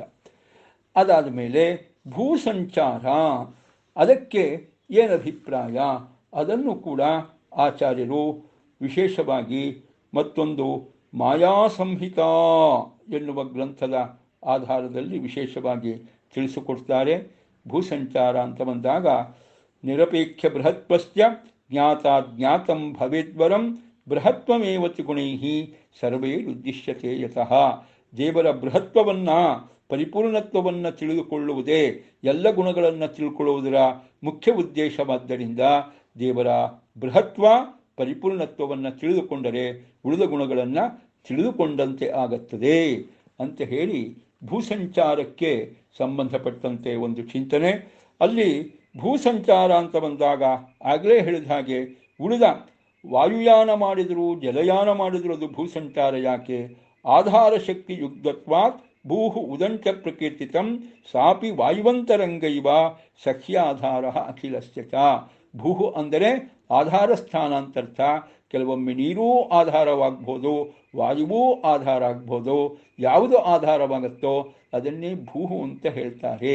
ಹೀಗಾಗಿ ಎಲ್ಲವನ್ನೂ ಭೂಹು ಅಂತಲೇ ಕರೀತಾರೆ ಎಂಬುದಾಗಿ ಪುನಃ ಬೇರೆ ಬೇರೆ ಒಂದು ಗ್ರಂಥಗಳ ಆಧಾರದಲ್ಲಿ ಆಚಾರ್ಯರು ಬಹಳ ಸುಂದರವಾಗಿ ಈ ಒಂದು ಮಂತ್ರದ ಚಿಂತನೆಯನ್ನು, ಔದ್ದಾಲಕಾಯನ ಶ್ರುತಿ ಏನಿದೆ ಅದರ ಒಂದು ಚಿಂತನೆಯನ್ನು ತಮ್ಮದೇ ಆದ ಒಂದು ಭೂಸಂಚಾರದ ವಿಶಿಷ್ಟ ಉದಾಹರಣೆ ಜೊತೆಗೆ ತಿಳಿಸಿಕೊಡ್ತಾ ನಮಗೆ ದೇವರ ಬಗ್ಗೆ ಏನೂ ತಿಳ್ಕೊಳ್ಳಿಕ್ಕಾಗಲಿಲ್ಲ. ದೇವರೇ ನೀನು ಪರಿಪೂರ್ಣ, ದೇವರೇ ನೀನು ಪರಿಪೂರ್ಣ, ದೇವರೇ ನೀನು ಪರಿಪೂರ್ಣ ಅಂತ ತಿಳ್ಕೊಂಡ್ರೂ ನಮಗೆ ದೇವರ ಬಗ್ಗೆ ಜ್ಞಾನ ಬಂತು, ದೇವರ ಬಗ್ಗೆ ಜ್ಞಾನ ಬಂತು ಅಂತ ವಿಶೇಷವಾಗಿ ಅಕಾರ ಉಕಾರ ಮಕಾರಗಳ ಚಿಂತನೆಯಲ್ಲಿ ಮಕಾರದ ಚಿಂತನೆಯನ್ನು ವಿಶೇಷವಾಗಿ ನೋಡಬಹುದು ಅಂತ ಹೇಳ್ತಾ ಅಲ್ಲಿಗೆ ದ್ವಿತೀಯ ಮಂತ್ರದ ಚಿಂತನೆಯನ್ನು ನಾವು ಸಮರ್ಪಣೆ ಮಾಡೋಣ. ಅನೇನ ಭಾಗವತ ದಶಮಸ್ಕಂಧ ಶ್ರುತಿಗೀತಾಧ್ಯಾಯ ಚಿಂತನೇನ ಭಾರತೀ ವಿಶ್ವೇಶತೀರ್ಥ ಗುರುವಂತರ್ಗತ ವಿದ್ಯಾಮನ್ನತೀರ್ಥ ಗುರುವಂತರ್ಗತ ರಾಘವೇಂದ್ರ ತೀರ್ಥ ಗುರುವಂತರ್ಗತ ಸಮಸ್ತ ತತ್ವದೇವತಾಂತರ್ಗತ ಭಾರತೀರಮಣ ಮುಖ್ಯ ಪ್ರಾಣಾಂತರ್ಗತ ಇಷ್ಟದೇವತಾ ಕುಲದೇವತಾತ್ಮಕಃ ರಾಮಕೃಷ್ಣ ವೇದವ್ಯಾಸಾತ್ಮಕಃ ಲಕ್ಷ್ಮೀ ಹಯಗ್ರೀವಾತ್ಮಕಃ ಸಮಸ್ತ ದೇಶಕಾಲ ಅವಸ್ಥಾ ನಿಯಾಮಕ ಭಿನ್ನ ಬಿಂಬರೂಪಿ ಪರಮಾತ್ಮ ಪ್ರಿಯತಾಂ ಪ್ರೀತೋ ವರದೋ ಭವತು ಶ್ರೀಕೃಷ್ಣಾರ್ಪಣಮಸ್ತು ಅಖ್ಯಯಂ ಕರ್ಮ ಯಸ್ಮಿನ್ ಪರೇಶ್ವರ್ಪಿತಂ ಪ್ರಖ್ಯಯಂ ಯಾಂತಿ ದುಃಖಾನಿ ಯನ್ನಾಮತಃ ಅಕ್ಷರೋ ಯೋಜರ ಸರ್ವದೇವಾಮೃತಃ ಕುಕ್ಷಿಗಂ ಯಸ್ಯ ವಿಶ್ವಂ ಸದಾ ಅಜಾದಿಕಂ ಪ್ರೀಣಯಾಮೋ ವಾಸುದೇವಂ ದೇವತಾಮಂಡಲಾಖಂಡಮಂಡಲಂ ಪ್ರೀಣಯಾಮೋ ವಾಸುದೇವಂ ಪ್ರೀಣಯಾಮೋ ವಾಸುದೇವಂ अच्युताय महानंताय महागोविंदाय महाच्युताय महानंताय महागोविंदाय महाच्युताय गोविंदेभ्यो नमो नमः हरिये नमः ಶ್ರೀಕೃಷ್ಣಾರ್ಪಣಮಸ್ತು. ನಿನ್ನೆ ಪಾಠ ಆಗಿಲ್ಲ ಅಂದರೆ ಈ ಪ್ರವಚನ ಆಗಿಲ್ಲ, ಇವತ್ತು ಮಾಡ್ತಾ ಇದ್ದೀನಿ, ನಿಮ್ಮ ಗಮನಕ್ಕೆ ಇರಲಿ. ಹರಿಯೇ ನಮಃ.